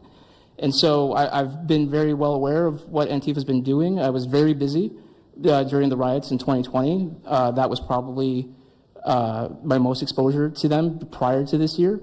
I've been at the ICE facility at Broadview. I'm originally from the Chicagoland area, unfortunately, but that's where I grew up around. Like I said, I was in Portland. I was covering the riots in Los Angeles as well. And probably one of the most disturbing parts about that is, in addition to Antifa being present, they were tagging the streets with CJNG, which is Cartel Jalisco Nueva Generación, which is a cartel. So you have these people who are working basically in concert with other terrorist groups to say that we're here, we're present, and we're gonna attack federal agents and people who are gonna expose what we do. And so, to be clear, political violence, sustained political violence that we're seeing in this country is not a both sides issue.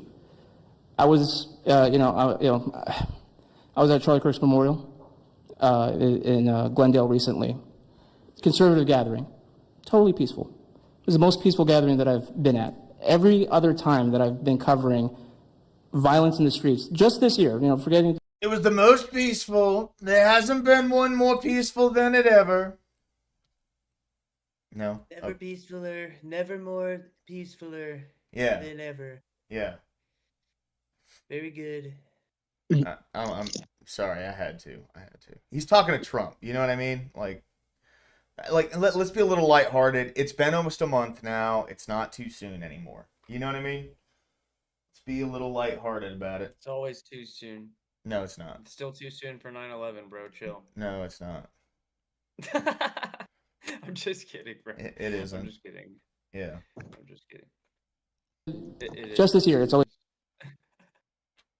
exactly.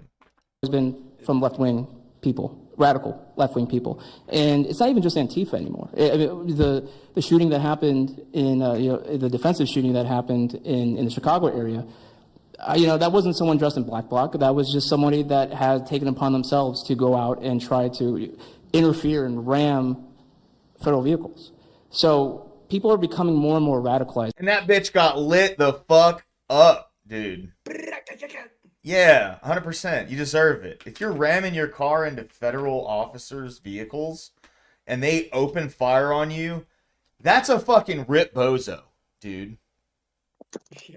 Rip fucking bozo. Okay. And it was to be expected, unfortunately. And the reason why we're in this position today is because after I was done covering the riots, I was at the border from the San Diego sector all the way down to the Rio Grande Valley sector, covering the border crisis month after month. And we all knew the solution to that. We all knew why it was happening. It's because, well, it's racist to have a border. It's like, well, actually, it's not, but okay. And so it required you to come back into office and to fix the problem, but it's no longer just a border issue. It's a nationwide issue, and that's one of the reasons why you got elected back into office, because thankfully the American people said we're not going to deal with it anymore. But unfortunately, there's a lot of people, as we've seen, who are willing to take to the streets to do violence.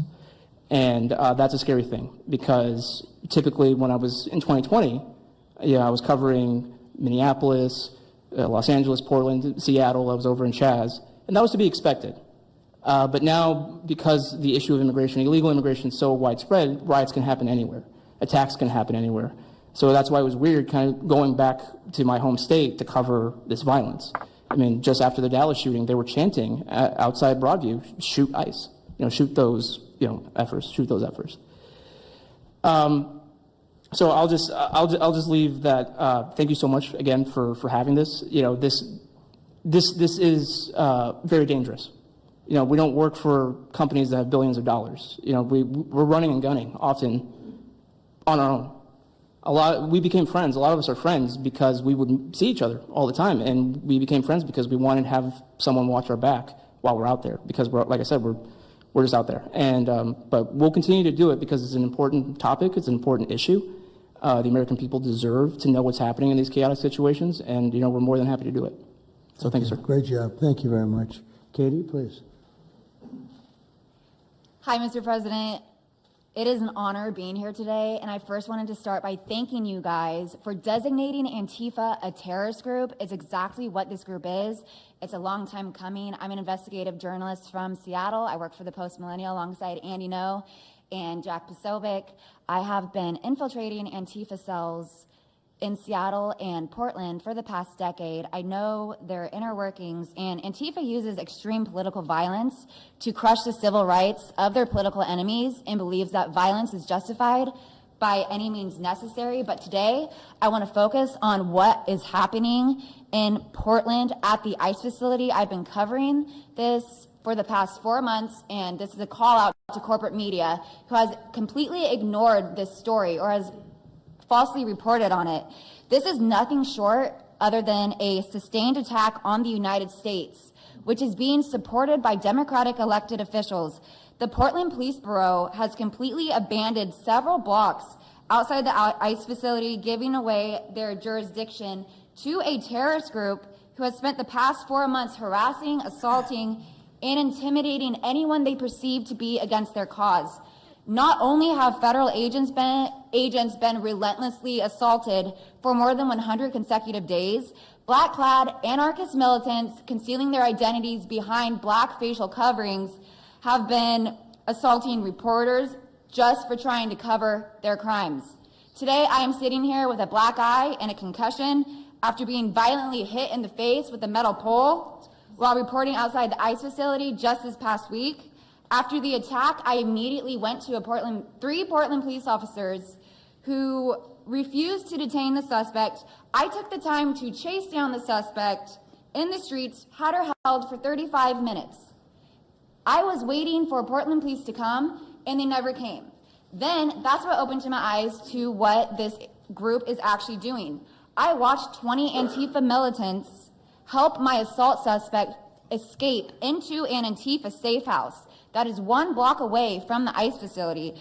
And this safe house is where Antifa-affiliated protesters are conducting paramilitary operations. It's where they're arresting, they're showering, they're eating to continue this occupation.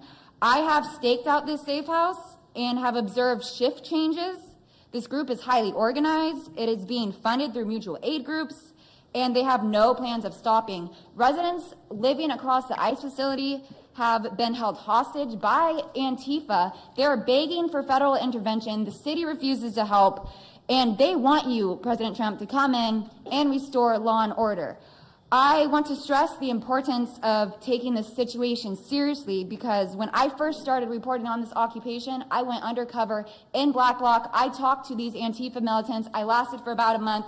They believe that ICE agents are the Nazi Gestapo who need to be killed. They told me that directly, and I think that if this situation is not taken as seriously as it is, it's just a matter of time before someone gets killed. And thank you for having me. Thank you, Katie. That's pretty incredible. Thanks, Lobster. I appreciate that, bro. Yeah, someone cracked her right upside the noggin with like a flagpole or something. It's pretty rough. Like when that happened almost a week ago now, and it looked bad when it first happened, dude. Like, but yeah, just another person out on the streets covering this shit, and they don't want people covering it because it looks bad on them. So throw rocks and swing fucking hammers and shit, man. Like, that's what they do, dude. That's their game plan. The question nobody can answer is why. Why are they doing this? They're like insurrectionists. They're terrible people. But you really wonder why. Why are they doing it? What are they gaining other than they're obviously paid? They're paid a lot of money. Go ahead, please. Mr. President, if I can answer that question, the reason why they're doing it is because the same media that's sitting in this room with us has declared all of us at this table Nazis and fascists, and they've been doing this for years. This is why Antifa feels emboldened to attack us. Now, almost every single person at this table has been threatened with a steel bat. We've been assaulted, we've been harassed, we've been threatened, and that is in huge part due to the media. So my message right now is for you guys, because 2 years ago or back in 2020, by the way, I was censored for my reporting on Antifa here in Washington, D.C. You were talking about how safe it is now, Mr. President. It wasn't so safe back then. Back in 2020, I watched as a father was being mobbed and surrounded by Antifa members as his terrified, crying children looked on and the police here did nothing. I watched as a woman had her hair violently ripped out of her skull simply for waving an American flag on the streets of Washington, D.C. And by the way, if you guys try to go and find any of this footage, you won't find any of it because Twitter deleted all of it because our president shared my reporting and they deleted my... What up, Grumple? Good to see you, man. Welcome in, bro. Glad you're here, dude. Glad you're here. ...entire account immediately after. So now, if you want to know what... Grumple. Please don't fall asleep. Rumor has it Grumple's got baby hands. It's just the word on the street. I'm just passing Rumor it along. has it they used Grumple's hands in that old BK commercial where they had the real tiny hands and the big giant burger. Yeah, those were his hands. He's still getting royalty checks from that. Yeah. What's up, Ashton? Good to see you, man. He said, "Oh, hello." Hello. Oh, hello. Hello. Hi. Oh, hello. You know what I mean? 私の名前はマイルズです。ありがとう。はい。I got a tiny hand. I Bobby Lee Mudda. Yeah, Ashton, you were in earlier. It's in the plebeian watershed. We're just in God and Country Live, dude. Come on up, bro. Micro machine hands. Rumor has it he's got a tiny keyboard too. Perfect hands to play with Hot Wheels. That's why, like instead of the sound of keys clicking, it sounds like you're tapping chopsticks on wood. You know. What's up, Grump? Good to see you, man. It's like the noise whenever like people run away in Scooby Doo. It's like, you know. Yeah, like yeah. Like the That's funny. Bro, you should just be able to click into God and Country, man. Oh, wait, dude. Stamey, you're an anime fan, right? Here, I'll pull him up. Cool. I am. I watched the Demon Slayer movie. Yeah, how'd you like it? I watched it illegally, so don't tell anybody. I saw it, dude. I didn't I saw it in theaters 3 days early. Ashton. Oh, dang. Well, I had to wait until someone pirated it, but it was pretty good. Yeah. It's a little too kiddish for me, but I think I'm getting too old for shonens. Ashton, can you hear me? I mean, it's pretty good. So. You're muted, Ashton. Sorry, what was that? There he is. What up, man? There's the boy. Aw, dude. How are y'all doing? These two motherfuckers just join my Discord all the time and then leave 5 seconds later every time. Both of them. I was at work and I just I tried to click and read what you were looking at, and it put me in the stream. Oh, yeah. Like you were reading some document or something. Yeah, I was reading Nicomachean Ethics. By the way, apologize. God. By the way, Soda, check this Yes. out. This was something that Doomerang sent me earlier. Okay. Oversight Committee releases records provided by the Epstein estate. Chairman Comer provides statement. So all of the documents they released can be found right here. Oh hell yeah! Let me go ahead and let me just send you. that. Yeah. I'm gonna send you the link real quick. Hold on. I'm gonna do it on X. Whoa.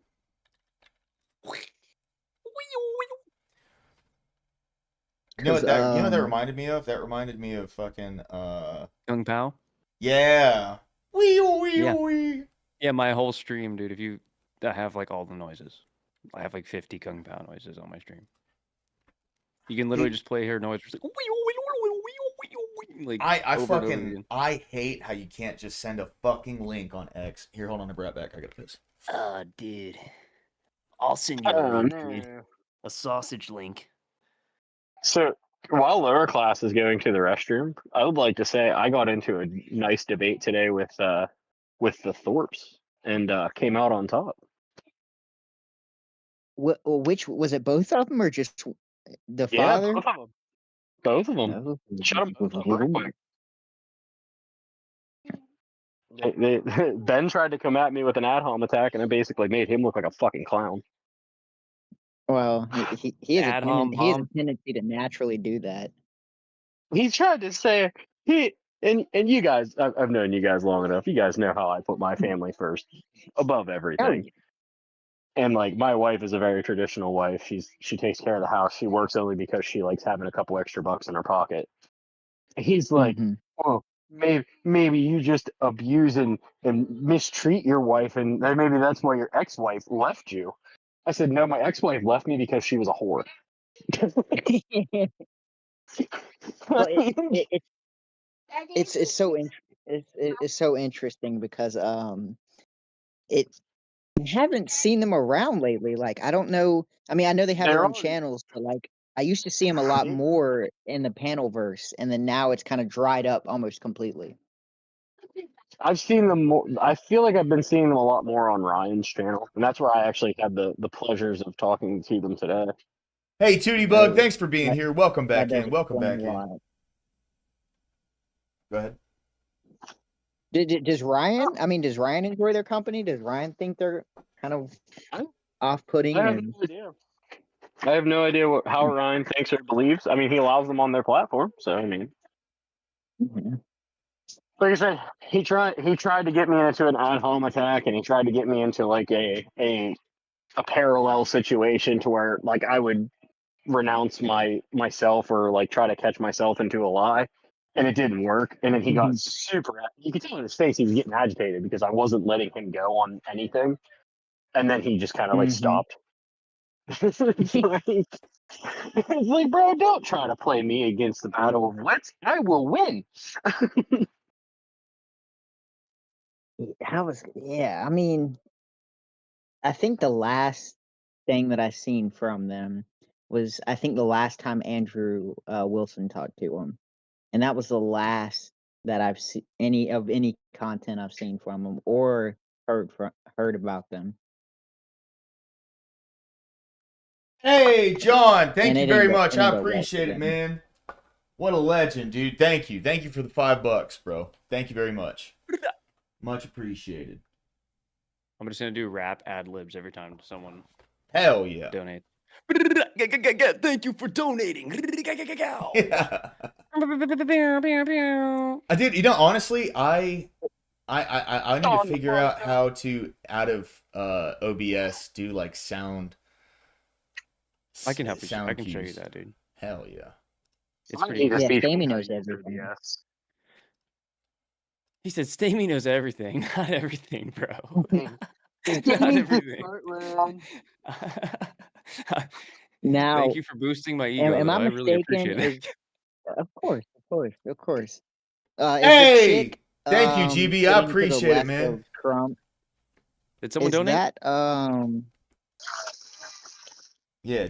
GB sent in $5. Thank you. Yeah, right. Exactly. Hell yeah. You get live sound alerts from me today, bro. Till I can make you some. Who, Hey, that works, bro. I appreciate it. hey, Wait, what who's were you the saying? chick Sorry, Corey. that's sitting to the left of Trump? Who's the chick sitting to the left of Trump? Like from his Like perspective, like or on the other our side? or his side? From our perspective. That's Pam Bondi. Pam Bondi. No, she needs to be fired. Yes. She Based. hasn't done anything yet in this interview, but she needs to be fired. Fucking I've seen her based, writing a lot, dude. I hate Pam Bondi. I think he should never have hired her. Yeah, dude, we need Matt Gaetz. I don't even want Be Gates. on it. Whoa, what? Gates? I don't know, man.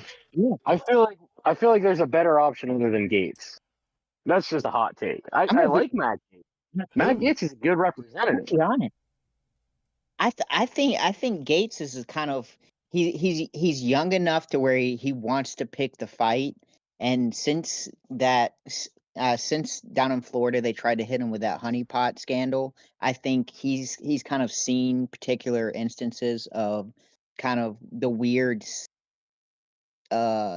sexual or segual influence that is all around Congress, and I think Gates would be fan-fucking-tastic. Yeah. Yeah. Oh, no, I only slightly disagree. I just never seen him as far as an attorney style level. Like I only know of him of That's his fair. actual handlings of Congress. Yeah. So like I like him better in the representation role because he's more of the no. I'm not going to let you slide with that. I'm going to keep pressing you on those issues. Yeah. That's fair. I don't know what type of like legal thing that Miller has, but I think Miller would make a good DOJ representative. I just don't know his legal background. Yeah. Well, he's smart as fuck, dude. He is very smart. Yeah, and he may not be a good DOJ just because he's got a particular type of I guess legal background, but I mean everything he says it fucking hits it right on the nose.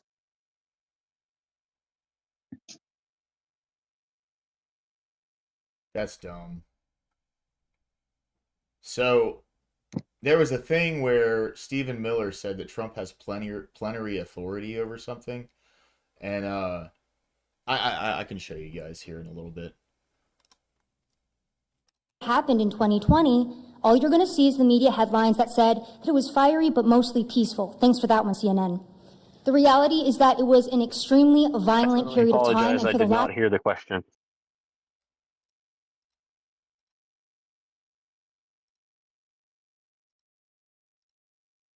Obviously they're paid a lot of money.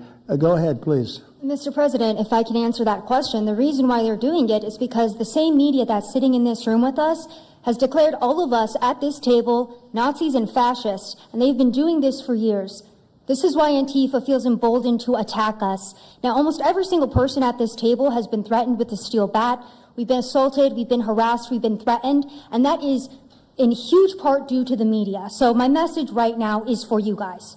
Because 2 years ago, back in 2020, by the way, I was censored for my reporting on Antifa here in Washington, D.C. You were talking about how safe it is now, Mr. President. It wasn't so safe back then. Back in 2020, I watched as a father was being mobbed and surrounded by Antifa members as his terrified, crying children looked on and the police here did nothing. I watched as a woman had her hair violently ripped out of her skull simply for waving an American flag on the streets of Washington, D.C. And by the way, if you guys try to go and find any of this footage, you won't find any of it because Twitter deleted all of it because our president shared my reporting and they deleted my entire account immediately after. So now, if you want to know what happened in 2020, all you're going to see is the media headlines that said that it was fiery but mostly peaceful. Thanks for that one, CNN. The reality is that it was an extremely violent period of time, and for the last 10 years, Antifa has been wreaking havoc on law-abiding and innocent American citizens, and it needs to end. Now, I'm with Turning Point USA. It's an honor to be here, Mr. President. Thank you guys so much, everybody in the administration, for giving us a seat at the table, because the media has not only been demonizing us for so long, but immediately after the brutal assassination of our founder, Charlie Kirk, our Turning Point USA chapters have seen an uptick in violence across the nation as Antifa chapters that are embedded in our universities go and target them. It's been extremely difficult to report on the ground, and for a long time I was afraid to go to Portland because I knew that the only people who would have my back, like Julio said, were one of my friends on the ground because there is no police force there. I was terrified to go because I knew if I got shot or stabbed, and I have been assaulted, I've been mobbed and robbed in Austin, Texas by Antifa, that nobody would come to help me. So my plea to the entire administration, especially to the DOJ, is every single radical left-winger who is in front of the ICE facility in Chicago, in New York, in Portland, please make sure that you use the full force of the law to come after each and every single one of them. Throw them in fucking jail, dude. Throw them in jail. Why are we even playing this anymore, bro? Like, I don't get it. I don't understand. Fuck that. Throw them in jail. They would do the same thing to you 100 times over. Fuck them. Throw them in jail. Okay? Not the peaceful protesters. I'm talking about federal charges for anyone that does any violent shit. Throw them in prison. Yep. Fuck them. Get them out of get them off the streets. Seriously. You about said get them out of prison. Yeah, I almost did. You're right. I was just about to say. Get them off the streets, dude. Seriously. Like, I'm blessed that we don't have any shit like that going on here in Birmingham, but it's going on all over the fucking country, dude. Yep. It's been festering in Democratic cities. Have you guys seen Sergeant Pepper yet? Yes. Okay. Just the I was gonna play that one again. It's actually, you know I'll what? actually Fuck it, I'll do see it. Sergeant. This is an AI video, which is scary because of how good it is, but watch this. What's your name, soldier? What's your name, soldier? Tell me your name. What's your name, soldier? Yeah, you hear me? What's your name, soldier? What's your name, soldier? Sergeant Pepper. What's your... Okay, I have seen it. That's fucking hilarious. I fucking love that video, dude. I love seeing these motherfuckers get maced. Sorry. It is what it is. But anyway. Because it is us being soft on left-wing violence that has fomented all of, the terror that we have seen in this country. And it is the left wing getting away time and time again with assaulting law-abiding American citizens that has led us to this place. So truly, to the Americans that I speak to on the ground, they feel completely abandoned by their state and local government. So please step in. You have Americans begging for the National Guard. And to the media over here, please report on the truth. Please do your jobs.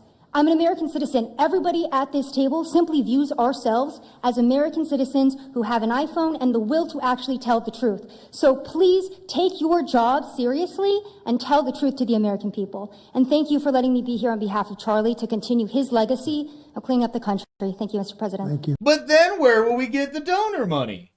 That doesn't make any sense. They can't just fucking tell the truth. What are you talking about? Don't be crazy. They need to get donor money. They're not getting any fucking ratings. No one's watching their shitty news channels. How else are they supposed to stay up? Obviously, I'm being facetious, but it's the truth. The only thing keeping these news organizations afloat is their sponsorships by Big Pharma, the military-industrial complex, Israel, or, the ADL, whichever. But it's basically the same thing. I didn't want to stay too long, boys, and ruin the awesome stream, but I'm going to head out here for a little bit so I can go take care of the babies. All right, brother. You have yourself a great night now, okay? All right. Peace, Ashton.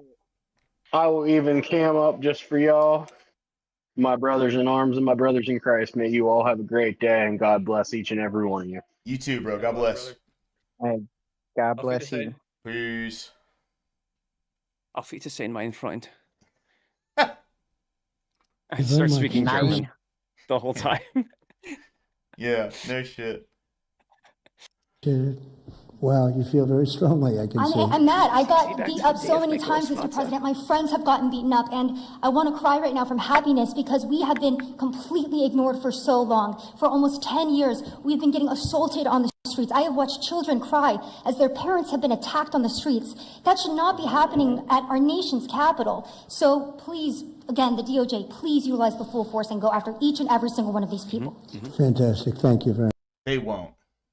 I'm sorry. Fantastic. No. Thank you very much. They won't. They I mean, won't go after they'll each and every they'll one get of a them. couple of them. They'll get a couple of them, but they're. I mean, we're still gonna see what we've been seeing, and even if they do, the Democrats are gonna protect them, and they're gonna promote the narrative that Trump's just going around arresting protesters. Right. Yeah, they're not gonna arrest each and every one of them. This is starting to look just like a big fucking glad handing event, dude. You know what I mean? Well, Pam Bondi looks old as fuck. God dang, I didn't think she looked this old, but every time I see her, she gets older and older. She is old though, bro. Isn't she like fucking? I know she's in her 60-something? 60s, Yeah. but like the first picture or the first times I would see her, I was like, damn, she looks really good for a 60-year-old. And then the more and more this presidency has gone on, I'm just like, nah, she looks about right for a 60-year-old. That's what makeup does, cuz. Very much. Great job. Impassioned. That's important because you should feel like that. Please, go ahead. Mr. President, thank you for having us here and bringing together this panel of brave journalists, everybody on this side of the room. And Now, everybody, grip the penis to your right, and we'll do it together. Up and down, up and down, up and down. That's like, I'm sorry. I just like that's all this. That's all this seems like to me, bro. It's a fucking circle jerk. These brave journalists, like, yeah, of course they're brave going out there, but like, they're doing it for a reason. You know what I'm saying? Well, and the problem is it's kind of 10 years too late. It's kind of like, why are we having a circle jerk, patting ourselves on the back for something that should have been done in Trump's first administration? Right. Exactly. So we'll see what happens. Back to the circle jerk. Yeah. can speak to the violence better than these people here. So I think we know that this is not just a story about violence and chaos, as you alluded to, Mr. President. This is a money story.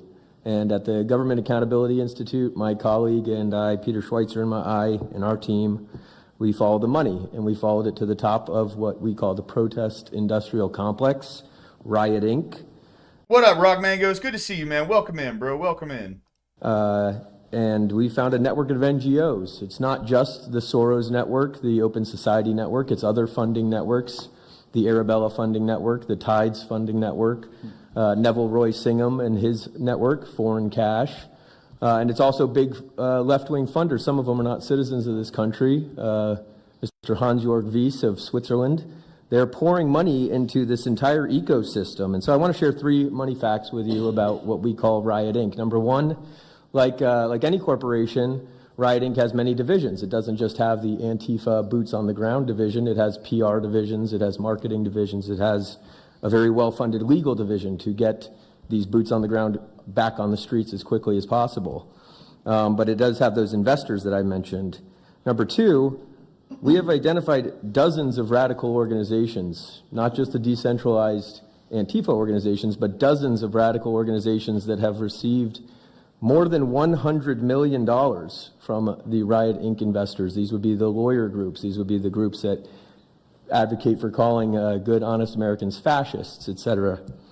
And then three, I think the most shocking thing is that we have found that more than $100 million in U.S. taxpayer funding has flowed into these funding networks, including at least $4 million to these very groups themselves, not just Antifa types, but there was an event in Atlanta called Stop Cop City. Over 60 rioters were charged with domestic terrorism. These groups received money for that from both the billionaire class as well as taxpayer money. So one other thing, this money helps fund the decentralized crowdfunding platforms. These are ways that Antifa, the John Brown Gun Club of Elm Fork, which had links to that attack on the ICE facility, the Socialist Rifle Association, and just because they don't have LLCs or EIN numbers doesn't mean they can't get paid. Some of these funding platforms, crowdfunding platforms, are funded by this network that we call Riot Inc. So again, I want to thank you for your leadership, for the whole cabinet's leadership on this. We're going to keep following the money and appreciate everything you're doing, sir. Do you know the name of any of the funders? Do you know the names? Because if you do, I'd like you to give them to Cash or Pam. Absolutely. Or Christy. Yeah, we'll do that. As soon as you can. That's all of you.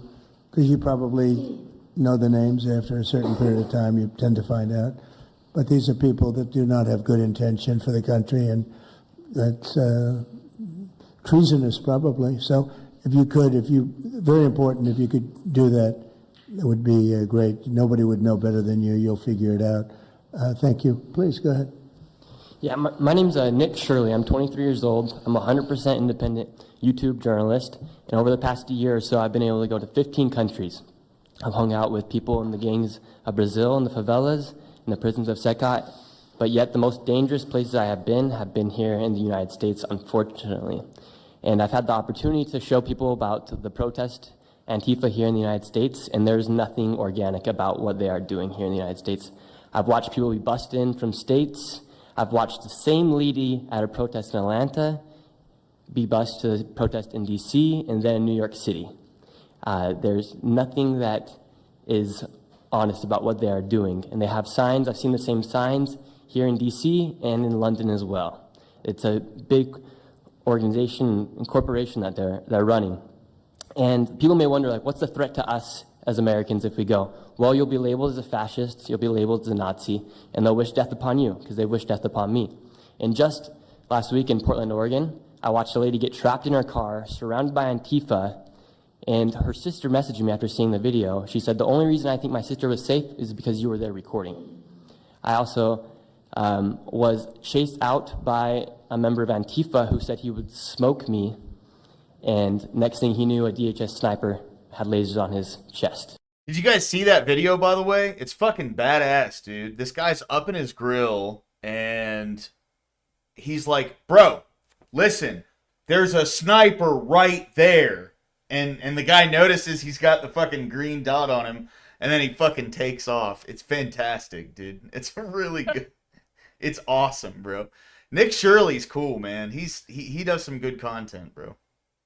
If he was not there, who knows what would have happened that day. These people are very dangerous, and people wonder how they're able to do it. It's the reason is because these cities are not enforcing the law. And why should these people be worried if the law is not being enforced? And we are not far right, nor are we far wrong. We're just right. And the truth about what's happening here in America with these groups is very dangerous. And I thank you, Mr. President, and your administration as well for acknowledging that. Thank you very much. It's too bad you have to go through it. I know, it's a little crazy, right, Mr. President? Well, you're going to get to the bottom of it, so it's a very important thing you're doing. Thank you very much. Please, Cam. Yeah, I've just got something very short. I'm attacked every time I do my job when I leave my house to go to work, I am violently assaulted. I've had guns pulled on me. I've been bear sprayed. I've been beaten down. I've been almost killed. So my question for all of you is, how would you feel if every time you showed up to work, masked militants tried to kill you? Because that's how we feel. That's our lived reality. And you guys go and tell us that we're liars, the riots aren't that bad, right? I've never seen any of you guys on the ground. In fact, I've never seen anybody representing the companies you work for on the ground. You guys come to us for interviews that never get published. Stop saying we're lying. We're not. We risk our lives every day to do the job that you guys are too afraid to do. What network would you say is the worst, if I could ask? Oh, man, that's a real tight spot. Honestly, it's a simple question. Well, there's a lot of people in this pool, and I would say I'm not talking about Fox. I'm not talking about Newsmax or any outlet that resembles them, so I'll let you guys put the pieces together on who I'm exactly talking about. Who would you say? Which network? MSNBC, for sure. Oh, they're terrible. I agree. They're CNN, terrible. probably close, yeah. Yeah, I'd rate it that way, yeah. MSNBC, that's Brian Roberts. Yeah. That he allows that to happen is a disgrace. Absolutely. And CNN is second. Yeah, I would say CNN is not quite as bad as MS. MSNBC is not really a news site anymore. Oh, MSNBC is sick. Yeah. They're sick. Well, sir, it's who also else? just the stories that they publish about what's the ICE enforcement operations that are so heavily slanted that it's no longer, as I was saying, no longer just Antifa, but Americans that are becoming radicalized. So they've been very irresponsible with how they've been reporting. Who is on it. that? MSNBC, for example, they're... Would you rate them the worst? Probably. They who ran would a you story, rate second? Well, they ran a story about an operation in Southern California about how a father of 3 Marines was Who's arrested. fucking first and second? Worst. Tell me right now. Yeah. Dude, listen, bro, they both suck. Yeah, MSNBC, CNN are trash. Oh, 100%. So we were trying to look for the thing earlier, and I went on my Fire Stick, and Amazon, MSNBC, and CNN were the ones that kept getting forced to the top of the list as I was looking for the thing earlier. And I was like, were where you? the fuck is Fox? Yeah, I was like, where the fuck is Fox at? Yeah. Because Google, I mean, dude, Google is, oh my god, they will not stop. Holy shit. Hey, yo, Corey. Hey, Hassan. He's gone. We lost Corey. I'm just alone. We I'm lost alone. Corey. No, you're here with me, bro. Oh, I thought you were AFK. Nah, dude. I'm on stream right now. What are you talking about? I thought you just answered your phone. No, not at all. No. Fuck my phone, dude. Fuck my phone. Yeah, it's nothing important. That'd Like, be weird, but yeah. Family's not. Yeah, right. No one's calling me or anything, bro. You know what I mean? Like, my family's not calling me or anything. It's just, I think my info got fucking put out there or something, or maybe something that I signed up. I don't fucking know. And they made it seem like they just... Same game parlay. Huh? Nothing. I'm sorry. I didn't mean to say that. Oh, that was a thought that came out of my mouth. It's all good, man. Yeah. Did it because he's brown. But there's video of that same man charging at the agents with a weed whacker. Now, I've worked with weed whackers back in the day, and you don't... Sorry. I almost started laughing. Because he's Hispanic. Not the weed whacker. The reason it's funny is because he's Hispanic. I've worked with a weed whacker before, Holmes. You know. Hey. Anyway, sorry. I want to be in the Yeah, I know. It's whatever. receiving end of one of those. So that's why he was arrested, but the story was presented as if it's a brown guy just simply being arrested. And I've been around ICE agents, and, I'm a citizen, so, I feel fine. But it's just, that's why. It's not just Antifa. It's not happening in a vacuum. It's working in conjunction. I think they work in conjunction with some of the media. I think ABC is very bad. I think NBC is very bad. And CBS has a new owner, so we have hope for CBS. CBS has a great new owner, my opinion. But I will tell you, ABC is terrible. NBC is terrible. NBC's MSNBC too. They changed it. They moved it over legally so they couldn't be tainted by the words MSNBC, but they are absolutely terrible. There are a lot of them. What about independents? Independent networks. They're a little bit better, but I would say that we're an example of how you don't need to be part of a super large company to be able to do just basic journalism. All you got to do is sit and record, and you'll let the story play out. And that's why they hate us. That's why Well, I Antifa targets watched us. a level of dishonesty that's incredible, where answers are changed. Like just before the election, an answer was changed by Kamala. She gave a horrible, death-defying, election-defying answer, and they took the answer out and they replaced it with another answer that she gave. EOD, you didn't miss much, man. It's just a bunch of circle jerking. That's all it is. Between I'll be honest, Lower Class. Yeah. Oh, I'm sorry. I didn't mean to cut it right there. Oh, you're good. Did you see the interview with Kate? I think her name's Katie Porter, the woman that's running for the governor of California. Okay, so she's having this interview, and this network's doing it with all the candidates for governor. And like halfway through the interview, she starts spiraling, saying, "Why do you keep asking me all these questions?" And she's like, "I've never had to do this before," and just pretty much ruins her entire candidacy in one interview. And I think it happened last week. She spirals. I'm talking about she spirals. I think her name's Katie Porter, California governor. Who did it? Yep, that chick right there with the chubby arms. That's one? What do you that's the say to the exact 40% interview. of Yep. California voters who you'll need in order to win? This is it right here? Yes, sir. Who voted for Trump? How would I need them in order to win, ma'am? Well, unless you think you're going to get 60% of the vote. So you don't I think feel you like need this to is vote. unnecessarily argumentative. What is your question? Well, to those voters. Okay, so you... I don't want to keep doing this. I'm going to call it. Thank you. You're not going to do the interview with us? Nope, not like this. I'm not. Not with 7 follow-ups to every single question you ask.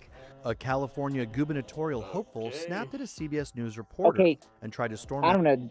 This, unless it shows the full clip, this may not be it. This may be a review of the actual interview.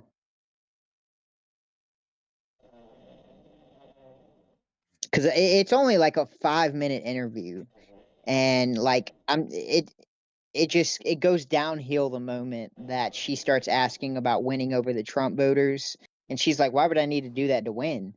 Obviously, she doesn't realize how that type of system works, but it just gets worse because she keeps getting asked questions, but like it's kind of the whole point of this type of interview is because they're trying to get all the candidates to come in and clarify how they feel about these questions, and it just gets progressively worse as the interview goes on. Like she spirals out of control. Fuck, man. I'm looking for it. I can't find it. Let me see if I can find it. I think someone. Oh wait, here we go. Redistricting. Here's all of What is them. your opinion? What do you think of the governor's plan? I think this effort right now underway to make sure that Donald Trump doesn't put his thumb on the scale on the votes in Congress, which would jeopardize trillions. Here we go. Okay. Certainly billions of dollars. Yep. Fair enough. What do you say to the 40% of California voters who you'll need in order to win, who voted for Trump?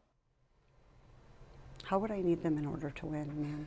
Well, unless you think you're going to get 60% of the vote. You think you'll get 60%. Everybody who did not vote for Trump will vote for you. That's what you're saying. In a general election, yes. If it is me versus a Republican, I think that I will win the people who did not vote for Trump. What if it's you versus another Democrat? I don't intend that to be the case. So how do you not intend that to be the case? Are you going to ask them not to run? No, I'm saying I'm going to build the support. I have the support already in terms of name recognition. Rock, this is my Discord. Just hang tight. And so I'm going to do the very best I can to make sure that we get through this primary in a really strong position. But let me be clear with you. I represented Orange County. I represented a purple area. I have stood on my own 2 feet and won Republican votes before. That's not something every candidate in this race can say. If you're from a deep blue area, if you're from LA or you're from Oakland, you don't have an experience. But you just said you don't need those Trump voters. Well, you asked me if I needed them to win. So you don't I think feel you like need this them is to win. unnecessarily argumentative. What is your question? The question is the same thing I asked everybody, that this is being called the empowering voters to stop Trump's power grab. Every other candidate has answered this question. This is not Correct. And I said I support it. So, and the question is, what do you say to the 40% of voters who voted for Trump? Oh, I'm happy to say that. It's the do you need them to win part that I don't understand. I'm happy to answer the question as you have it written, and I'll answer it. And we've also asked the other candidates, do you think you need any of those 40% of California voters to win? And you're saying, no, you don't. No, I'm saying I'm going to try to win every vote I can. And what I'm saying to you is that... Well, to those voters, okay, so you... I don't want to keep doing this. I'm going to call it. Okay. Thank you. You're not going to do the interview with us? Nope, not like this. I'm not. Not with 7 follow-ups to every single question you ask. Every other candidate has answered I don't our care. follow-ups. I don't care. I want to have a pleasant, positive conversation in which you ask me about every issue on this list. And if every question you're going to make up a follow-up question, then we're never going to get there. Ms. And we're Porter, just going to circle around. I am an investigative I have never had to do reporter. this before, ever. You've never had to have a end an conversation interview. with To end a an reporter? interview. Okay, but every other candidate has done this. What part of I'm me? I'm running for governor because I'm a leader. So I am going to make. So Yeah, that's glaringly you're really obvious. showing it now. You're such a fucking leader. Oh my god, dude. Holy you're leading shit. the charge on a fucking gunt. Not going to answer questions Because from I'm a reporters? leader. Okay, why don't we go through? I will continue to ask follow-up questions because that's my job as a journalist, but I will go through and ask these, and if you don't want to answer, you don't want to answer. So nearly every legislative... I don't want to have an unhappy experience with you, and I don't want this all on camera. I don't want to have an unhappy experience with you. That just I get would like to continue posted. to ask these questions so that we can show our viewers what every candidate feels about every one of these issues that they care about. Oh my And god. It's a massive issue. We're going to do an entire story just on the responses to that question. And I've asked everybody the same follow-up questions. So what do you say to those voters to get... Was that the end of it, or was there more?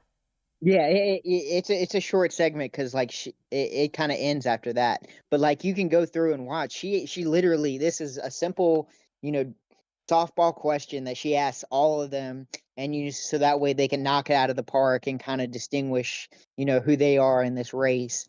And I'm talking about she probably destroyed her candidacy in that one interview. Yeah. Oh, 100%. There's no way anybody's gonna vote for her now. She looks fucking unhinged, dude. That's what I'm saying. Like, it's like if you can't respond, like we're talking about running for governor of California. If you can't respond to simple questions like that, what the fuck are we even here for? Right, 100%. I'm a leader, though. All right, I'm a leader. Yeah. That's all you need to know. I'm gonna win because I'm a leader. Damn it. I'm a frumpy ass leader, God and I'm dang gonna leader. I'm gonna win. I'm a leader. No, like the problem is, hey, first of all, big soda, lower. I don't know the other gentleman. Good to What's up? Oh, you're breaking up real bad, Lobster. good to hear from you. Good to talk to you. Of course. I wanted to say because I just heard Lower say, "Oh, I'm so sorry. I hope that this come across." I'm just gonna say, Lower, nothing's gonna happen. She's probably gonna win. That's the fucked up part of this whole situation. She can say all that shit, and she's probably gonna win. You think so? That's true. I mean, we're talking about California. Like, I mean, as long as she's able to kind of, yeah, because I don't think they really care about this type of stuff. I bet you Californians don't even deeply invest in this. She's already a part of California politics, so she's already got the name recognition, and they don't really get in the nitty gritty of watching the interviews and stuff like that. Is she like a leading candidate or something? I don't think she's the leading She's candidate, a House but I think, member of the United States. yeah, I think she's got a strong grip in her district because I think she says it in the interview that she represented Orange County, which is a huge population. So I mean, as long as she can kind of convince enough, I think the vote's going to be split enough to where there's a good chance she can win. Holy shit, bro. That's crazy. That would be fucking wild, dude. If she became governor of California, California would literally be a laughing stock. Like, actually be a laughing stock. Yeah. Dude, I've been playing this Megabunk game. It's fucking addicting, dude. I'm not gonna lie. Kabunk. Dude, it's good, bro. It's actually good.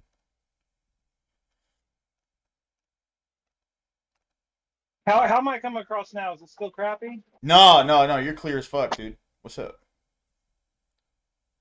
Hey, have you seen the John Jay ads they're running in Virginia? No.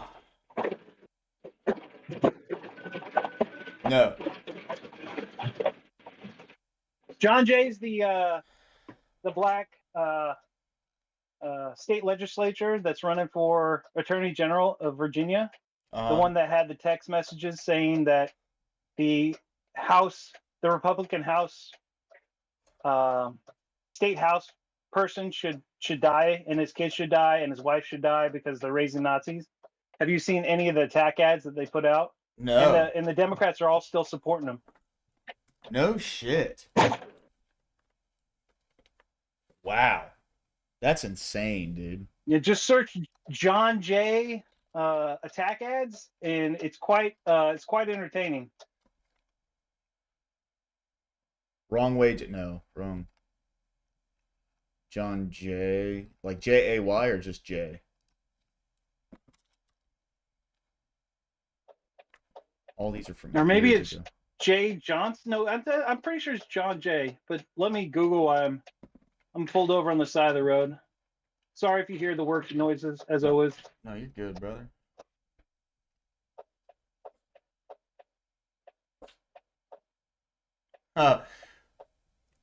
That was probably a really good one, dude. Back when CNN was all right. Like 15, 14 years ago.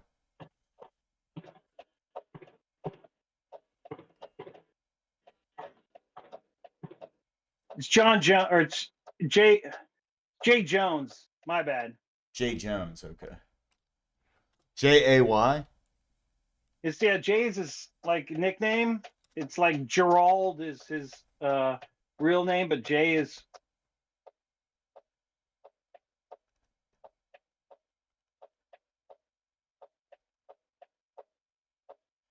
Just the stuff that's going over like his text messages?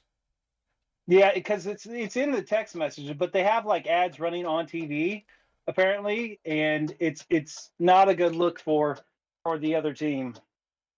I'm gonna mute real quick. You good, man?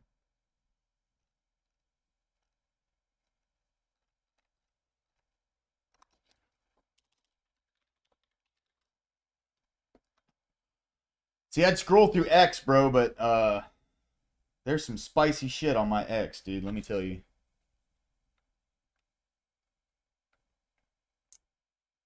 Me.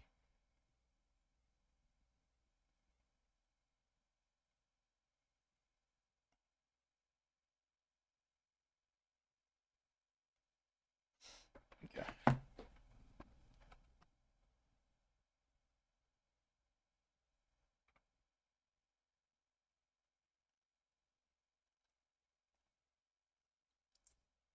Can't pull any of them up.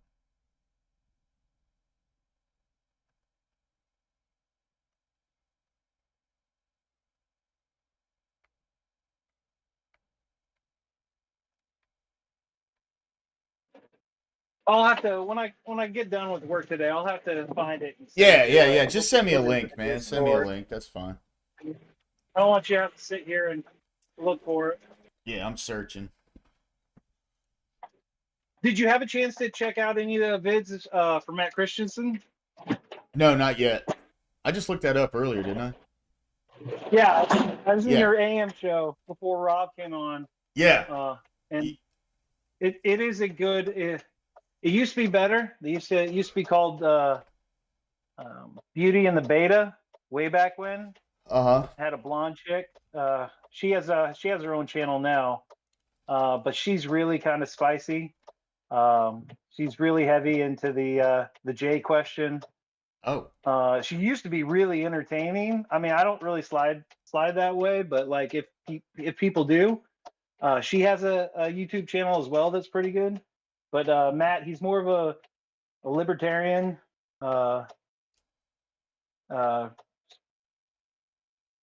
God again. and kind of fits the bill that the kind of road that you're on right now. So I don't know. It's hard to tell because some people like some people like shows and some people don't. So I don't. I thought I would just recommend it. No, yeah, dude, I'm definitely down to look it up. I ended the stream earlier because I had to run errands, and I went and ran errands, and then here I'm back now. So, here, let's go ahead and let's look at more Hassan stuff because this guy. I'd like to see what Asmongold has to say about this. Bro, this shit has gone so out of control. This is insane. Hassan's LSF thread on abusing his dog is the most commented on. Bro, it's fair to Yamaka. Oh my gosh. Oh shit, hold on. We got people in the wait. Hey, we got people in the waiting room, bro. Who's in the waiting room? Chuck, I know Chuck. I'm gonna pull Chuck up here. I know Chuck. All right. That's Dipface too. I know Dipface too. What's up, guys? Welcome in. Welcome in. What's up, gang? What up? How y'all doing? I just think like the January 4th thing was deemed not an insurrection, and then anything that the left has done so far has been basically deemed not an insurrection. So like let's put it on a scale like 1 to 10. January 4th, that was like a 6. Let's call okay, maybe a 7. If a 7 on the Richter scale was not considered an insurrection, then anything that's taking place right now below a 7 is just kind of shrugged off, in my opinion. Like, I'm not considering it much. They have to at least raise the bar and the temperature in the room to what it was at that point when they were trying to label it an insurrection for me to even like bat an eye. To me, it's just opposition. They're just mad that the stuff's it's happening and the streets are being cleaned and. Oh, without a doubt, yeah, I 100% agree. I wouldn't chalk any of it up as like a couple of the Democrat peoples are like fight back, whatever. I mean, nobody got up and did anything about it, so. Yeah. Just fucking chuck some tear gas at him, throw some handcuffs on him, and put him in jail. Yeah, and that's all you got to do. Like, yeah, 100%. Now, if they were showing up in an organized fashion, militia style, 80 plus people, six Toyota Helixes, okay, maybe that's starting to look like the beginnings of a overthrowing of a government. Toyota Helixes. Even if it was just on a local, even if it was like 6 guys in the back of it with the M40 or whatever the fuck it is. Yeah, tactical. Yeah. Yeah, even if it's just a local government, they're going to a major city to the town hall. We're taking this bitch over. I would maybe like start to lean towards considering the possibility of that leading to an insurrection. But everything that's happening so far, no. It's just a bunch of dumb libs out in the street, man. Well, it's actually already built there. It's already the problem is that they're escalating it, and the way that they're blocking traffic, stopping ICE from doing their job and seizing federal property. And then, like I said, you got Democratic leaders saying that you must fight back, fight, and that's inciting an insurrection. But then they go get armed and prepared, and it's like a firecracker, like on the ground. Mediocre, unimpressive. Well, now I will say this. The fact that they're like actively shooting at ICE officers, that's out of fucking line. You know what I mean? Well, there was the one that got shot in the neck over in Texas, and then there was that dipshit last week or a week before who literally like unloaded an entire magazine at a group of ICE officers and ended up killing 2 illegal immigrants. They only hit detainees. It questions like, who are you going for? Yeah, and then that fucking retard blew his brains out after he did it. What an asshole. Just imagine. Imagine being that much of an asshole that you... Damn, Charlie, you fucked the blinds up, dude. All these libs that are anti-gun, when it comes down to like bearing arms, you already know they don't have any because they don't believe any. Right. And they can't shoot either. So it's like, who are we really afraid of if like, fight back? What are y'all gonna do? Go get your spoons? Clutch your pearls? Yeah. Get offended? Exactly. They don't want the smoke, dude. I mean, that's just what it comes down to. They don't want it. I promise. At the end of the day, I hate being such a broke motherfucker sometimes.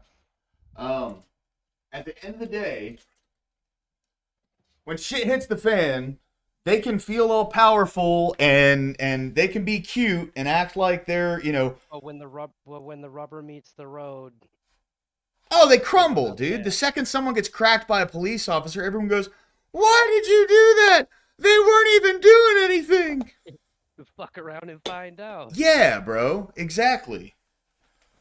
It's like, it's like the rights that these people claim that they're fighting for are not rights. They're a bunch of petulant children that it's a temper tantrum when yes, they don't bro. get their way. Like yes. a kid. I can like a child. I can empathize with the fact that they're on the short end of the stick. It's like playing a game and you're losing and you can't just bow out. You have to see it out and you're just losing. The enemy still feels bad for you, but that's like if we did do like a 12 Scottish war where you guys line up on that side and the others line on that side, there'd be no fucking war. Right. Nobody on their side would show up. Like a small fraction. And as soon as they see the insurmountable battle that's about to happen, they're all gonna fucking leave. Right. And with social media nowadays, how do you not know that you're the minority? Yeah. That if push came to shove and force doctrine was enabled.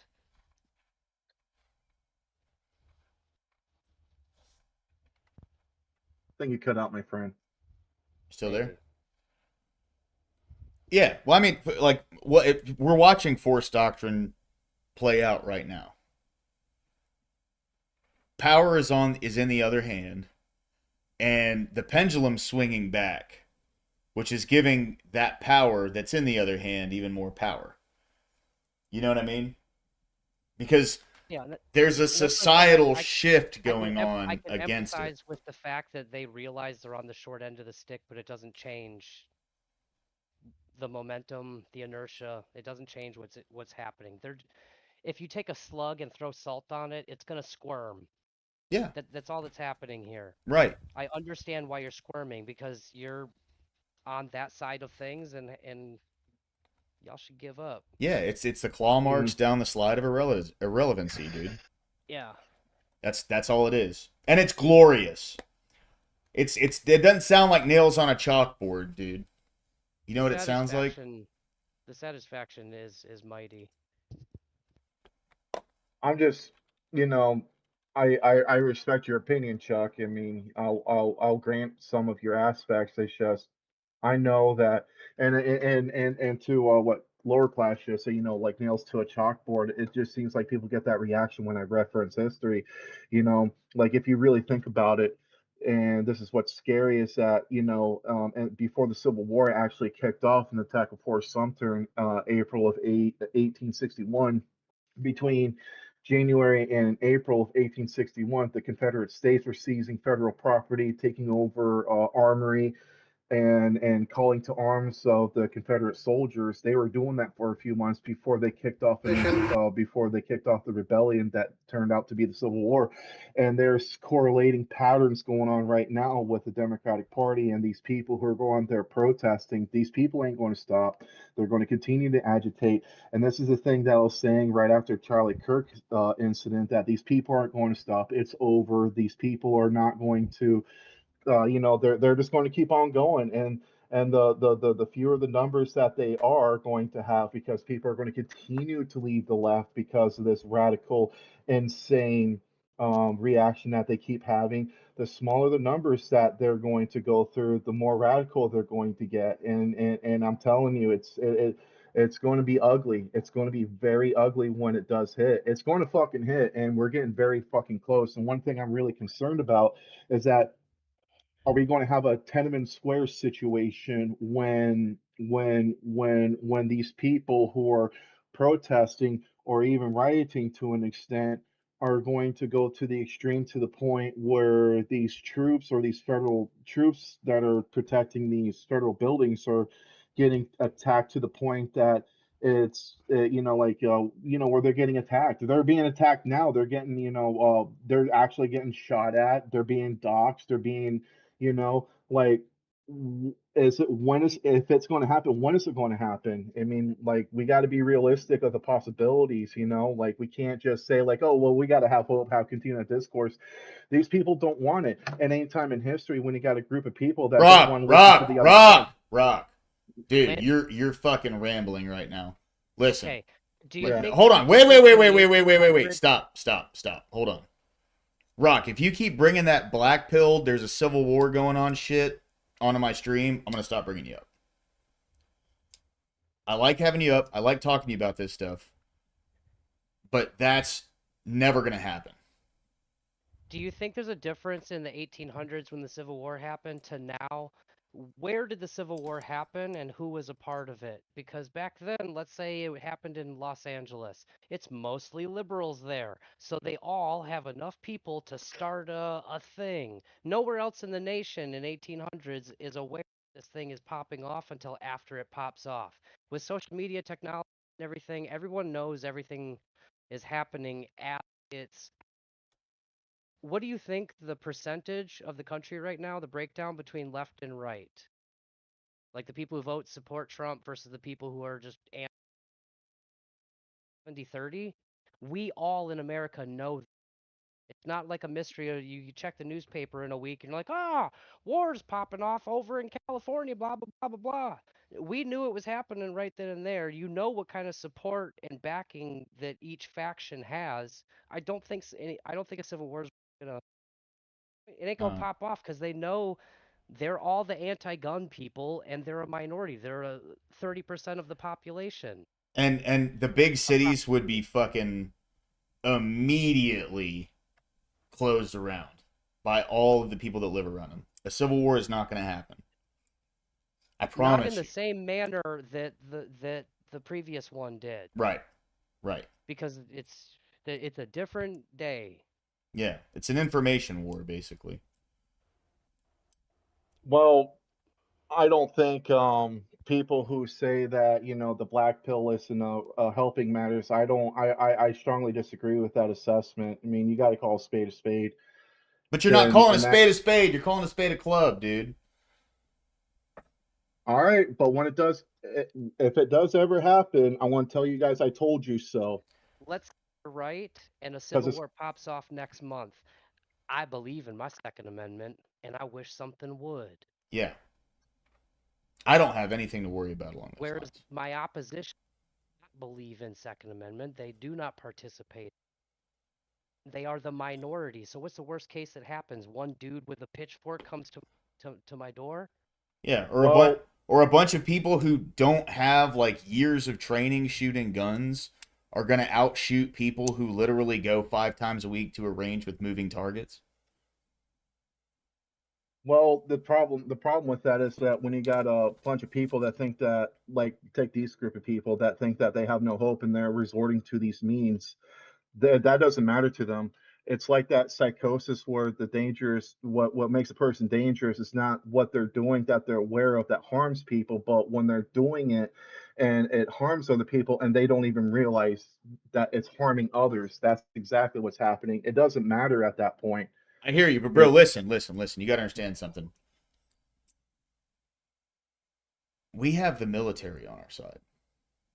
What the fuck are they going to do? They're basically going to have to carry out orders if it gets to a point where no. The people who are against the current administration, it's not going to be a civil war. Even if they do oppose it, today's day and age, everybody knows what that means. The U.S. military. It's not like 150 years ago when you're like, it's just an organized group of people wearing the same clothing shooting here. No, right. We know what the fuck the military is capable of. Yeah. I just think it's right-wing cope at this point right now to deny that that's the direction we're heading. You can't deny history. It's in the books, and we're going through those patterns right now. Like you're saying, like Chuck, I want to debunk this a little bit. You're saying like, oh, they're a small group of people. The Nazi Well, I Party was a wouldn't say small group small. of I would say people. They took control over Germany. That's the same thing. Bolsheviks. They're a Germany only small had a group, and they took handful of over a news radio country. stations. You control the radio stations, you control everything. You control the media, you control the people. It's not like that anymore. But still, there's a power of small numbers that are highly organized and highly motivated. I don't think there's Yeah, that kind there's of hope these days. Because people understand we are just people and the military is a step above. And it's one phone call and your city block is gone. Yeah. That's the reality of it. If you become Lower. a major thing, a bigger threat than Russia or China. Yeah. Okay. What's up? What's up? What's up? I'm gonna bounce out. I think this is the biggest bunch of LARPing that I've heard. You guys obviously have never been to war. You don't know what it's like. You don't know what you guys are talking about right now. You actually have no idea. So like you should actually, like, it sounds like you guys are motivated for this to happen. And if you had experience and you knew what you were Unfearful. talking about, just Not stop. motivated, You would go unfearful. no. You would go home every night and pray to God that it doesn't happen. Correct. Because no one in their right mind should want this to happen. No one should be LARPing it into reality. Y'all should just knock it off. Like, for real, it's disgusting. Isn't this the I hope, left Laura, prompting it, I though? hope you have a good day. I'm gonna bounce out. So Isn't it the left tempting and prompting it, though? Yeah. I don't know what his deal is. I'm not but... going out agitating and saying we should start a civil war. It's the left that's like pissed about everything that's happening. To be very clear, what I'm I don't saying, think I'm anybody on not the right trying. is. Yeah, go on, Chuck. Sorry. Sorry. No, I'm sorry. No, I'm not saying these words because I want it to happen. I'm saying these words. It's like a warning, a caution, because it is unfortunately the direction we are heading. I'm sorry. Look, I'll stop right there because I don't want to get kicked off It's of just a work bit of class. a I like being slippery here. slope, bro. It is what it is, and I'll just restrain, reserve myself from here on. We're not heading to civil war. I don't think anybody wants to see. Okay, maybe not a civil war, but a massive conflict that is adjacent. Have you ever heard of an Warthog A130? Yeah. A130, you talking about like Yeah. That clears out a whole group of people very fast. If there was some kind of conflict that was going on with a bunch of like Reddit mods in a city, all they'd have to do is send one of those out. Not hard. Yeah. It's not hard targets. But we're not gonna level out like Gaza though. It's gonna be more tactical because it's still on American soil per se. It's not like it's like a country that's small next to us. It's going to be more tactical than that. You got to understand something, dude. Okay, just to ease your mind here, right? Let's say a bunch of these people take over a city. Okay, let's say they do that, right? Mm-hmm. The government's not sending them any more fiscal aid. The government isn't. There's not going to be. All the businesses will leave. Which means all the logistics that come into and bring food in and everything will cease to come into the city. Like you don't understand the ramifications of what you're kind of like talking about here. It's not like, kind of like what he was saying, it's not going to be two lines of people that are like, I'm in this color and then I'm in this color and we're fighting. It's not going to be like that. All they would have to do is shut the water off, shut the power off, and stop bringing food into the city. And that will quell that in a matter of like a week or two. Take down your signs. Go inside. Calm down. Yeah. And if you don't, they turn off the utilities. And if you still don't, they turn off the water. And if you still don't... Well, have fun eating each other. You know what I mean? Like, even if there was enough of them and they were trained enough to be... anything,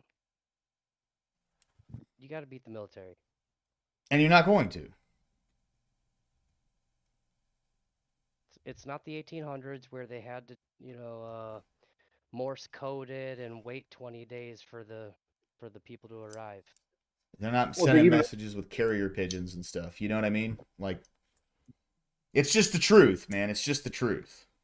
Yeah, but you're not going to change human nature because of technology, though. That's the problem. The technology is different. You're absolutely right. No, you're going to change it with right now. Yeah, they're angry. They're slugs that are having salt thrown on them. Yeah. I expect them to resist and be and do what they're doing, but yeah. I don't expect them to like be an actual threat. Because they aren't. Because they aren't. You know, show up and hurt my All right. feelings or something. You heard my theory. What is your? I'm open to hear. What is your guys' theory of what's going to happen in the next 5 to 10 years? Is it going to die down? People are going to calm down. We're going to, find peace, and like where are we heading in your guys' alternative view? EOD. Hold on. EOD is crashing out right now. Listen, Lobster did the same thing.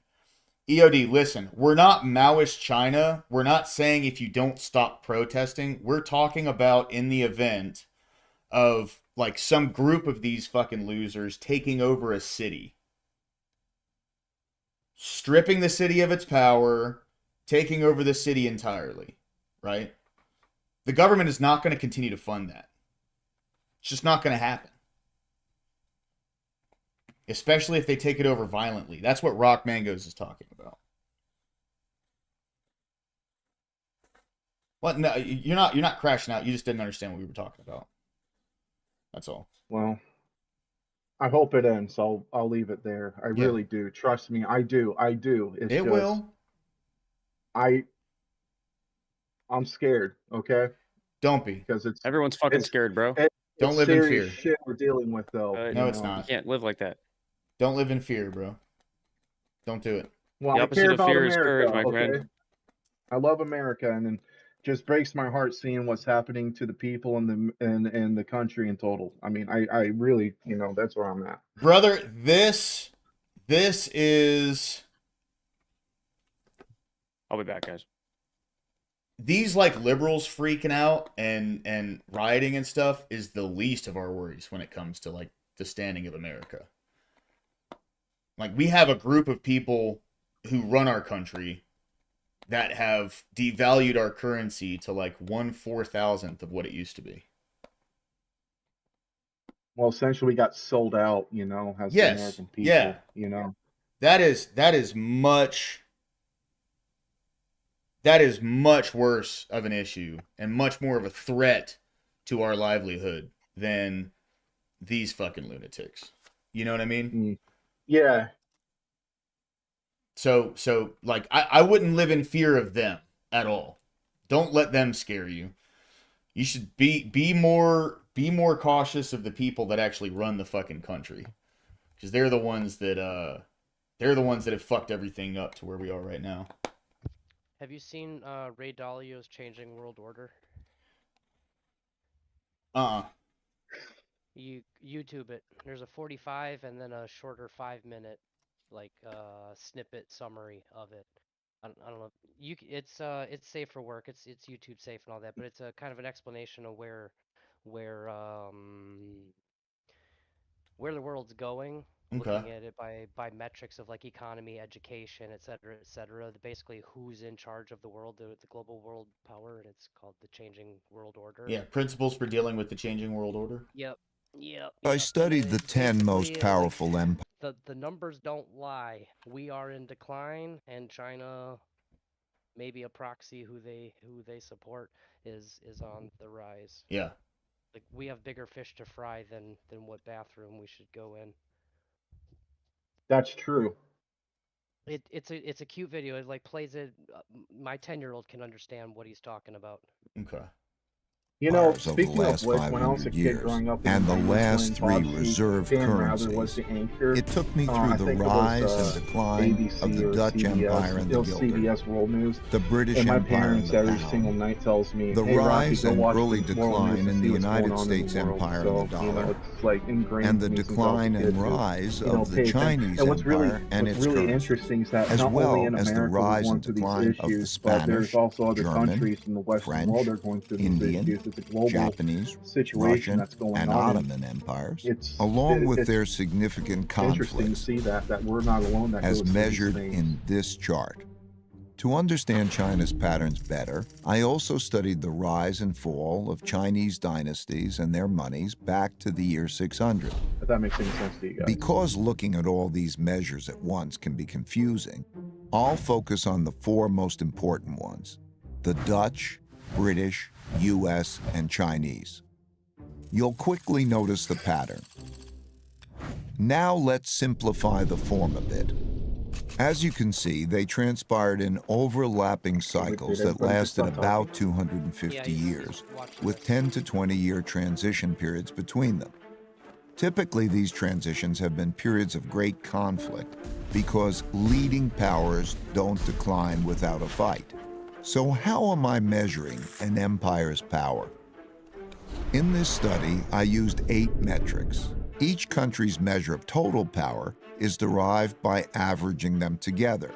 They are education, inventiveness and technology development, competitiveness in global markets, economic output, share of world trade, military strength, the power of their financial center for capital markets, and the strength of their currency as a reserve currency. Because these powers are measurable, we can see how strong each country is now, was in the past, and whether they're rising or declining. By examining the sequences from many countries, we can see how a typical cycle transpires. And because the wiggles can be confusing, we can simplify it a bit to focus on the pattern of cause-effect relationships that drive the rise and decline of a typical empire. As you can see, better education typically leads to increased innovation and technology development, and with a lag, the establishment of the currency as a reserve currency. You can also see that these forces then declined in a similar order, reinforcing each other's decline. Let's now look at the typical sequence of events going on inside a country that produces these rises and declines. In a nutshell, the big cycle typically begins after a major conflict, often a war, establishes the new leading power and the new world order. Because no one wants to challenge this power, a period of peace and prosperity typically follows. As people get used to this peace and prosperity, they increasingly bet on it continuing. What up, BBP? Good to see you, man. Which eventually leads to a financial bubble. The empire's share of trade grows, and when most transactions are conducted in its currency, it becomes a reserve currency, which leads to even more borrowing. At the same time, this increased prosperity distributes wealth unevenly, so the wealth gap typically grows between the rich haves and the poor have-nots. Eventually, the financial bubble bursts, which leads to the printing of money and increased internal conflict between the rich and the poor, which leads to some form of revolution to redistribute wealth. This can happen peacefully. Symbol. Possibly. We'll see what happens. Or as a civil war. While the empire struggles with this internal conflict, its power diminishes relative to external rival powers on the rise. When a new rising power gets strong enough to compete with the dominant power that is having domestic breakdowns, external conflicts, most typically wars, take place. Out of these internal and external wars come new winners and losers. Then the winners get together to create the new world order, and the cycle begins again. Okay, so that's just a 5-minute snippet. If that piqued your interest at all, look it up. There's a 45-minute it's full this one right version here. of it. A lot more context, a lot more cute animations, explanations of how and why societies function in the manners that they do throughout these rises and falls and all of that. I think that's what our bigger problem is. We can't figure out what fucking bathroom to go in. Meanwhile, China is subsidizing companies to make a profit to put other businesses around the world out of business. Like there's Temu, order something, it's free, and you just pay the dollar for shipping. How are they able to do that? Because their government is reimbursing the company for the loss. And then when everybody switches from Amazon to Temu, Amazon goes under and shuts down, or at least the suppliers, the people, the vendors that go on there, they go out of business. Yeah. And once there's no more competition, China says, okay, guys, jack your prices back up and you're on your own. And by that point, nobody's manufacturing whatever the product is that they started buying off of Temu. Hmm. So then now that becomes the only option. And it's no longer free with shipping or $1. It's, you know. Yeah. No, without a doubt. I totally get it. I've argued this with Jeremy a couple times, and he argues that China's not taking over. He agrees that maybe we're in rough standing and someone else might be taking over in 20, 50 years, whatever the case.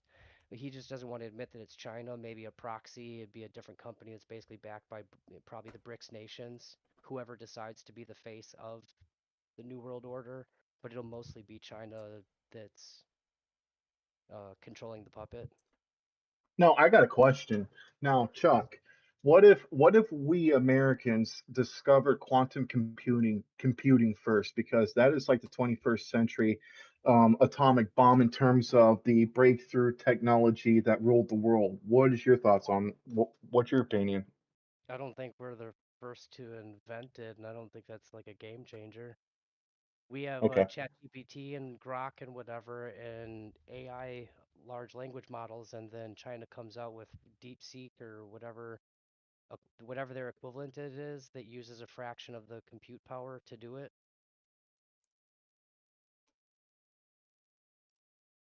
I think most of it's going to be like a global trade thing. And even when a different country takes over as a world power, you're not going to know it. It's not like the WWE belt that like the US holds the belt and then one day we just hand it over. It's going to be a general consensus thing where you go out of your house with a clipboard and you ask 100 random people, who's the current global world order or global superpower? 99% of the people today will say the US. But how about in 5 years? Do it every day for the next 30 years and then see how the numbers start to shift, where in like 10 years you'll go around and ask 100 random people, same as you do every day, except today you got 84 people saying the US and 16 saying China, and just every day it's going to gradually increase. It'll be just the general vibe, like, oh, China and US were negotiating, whatever, who got the better hand of the deal there? China. Why? Because they're in charge now. But they don't want to blow us away off the map. They need us as consumers, just Yeah. like we need them as producers. So it's a symbiotic thing, but who's really calling the shots is what's going to be changing. Like they still need us. They don't want to kill us to take over, because then who the hell's going to buy all their cheap Chinese crap? Yeah. I mean, they're completely reliant upon us.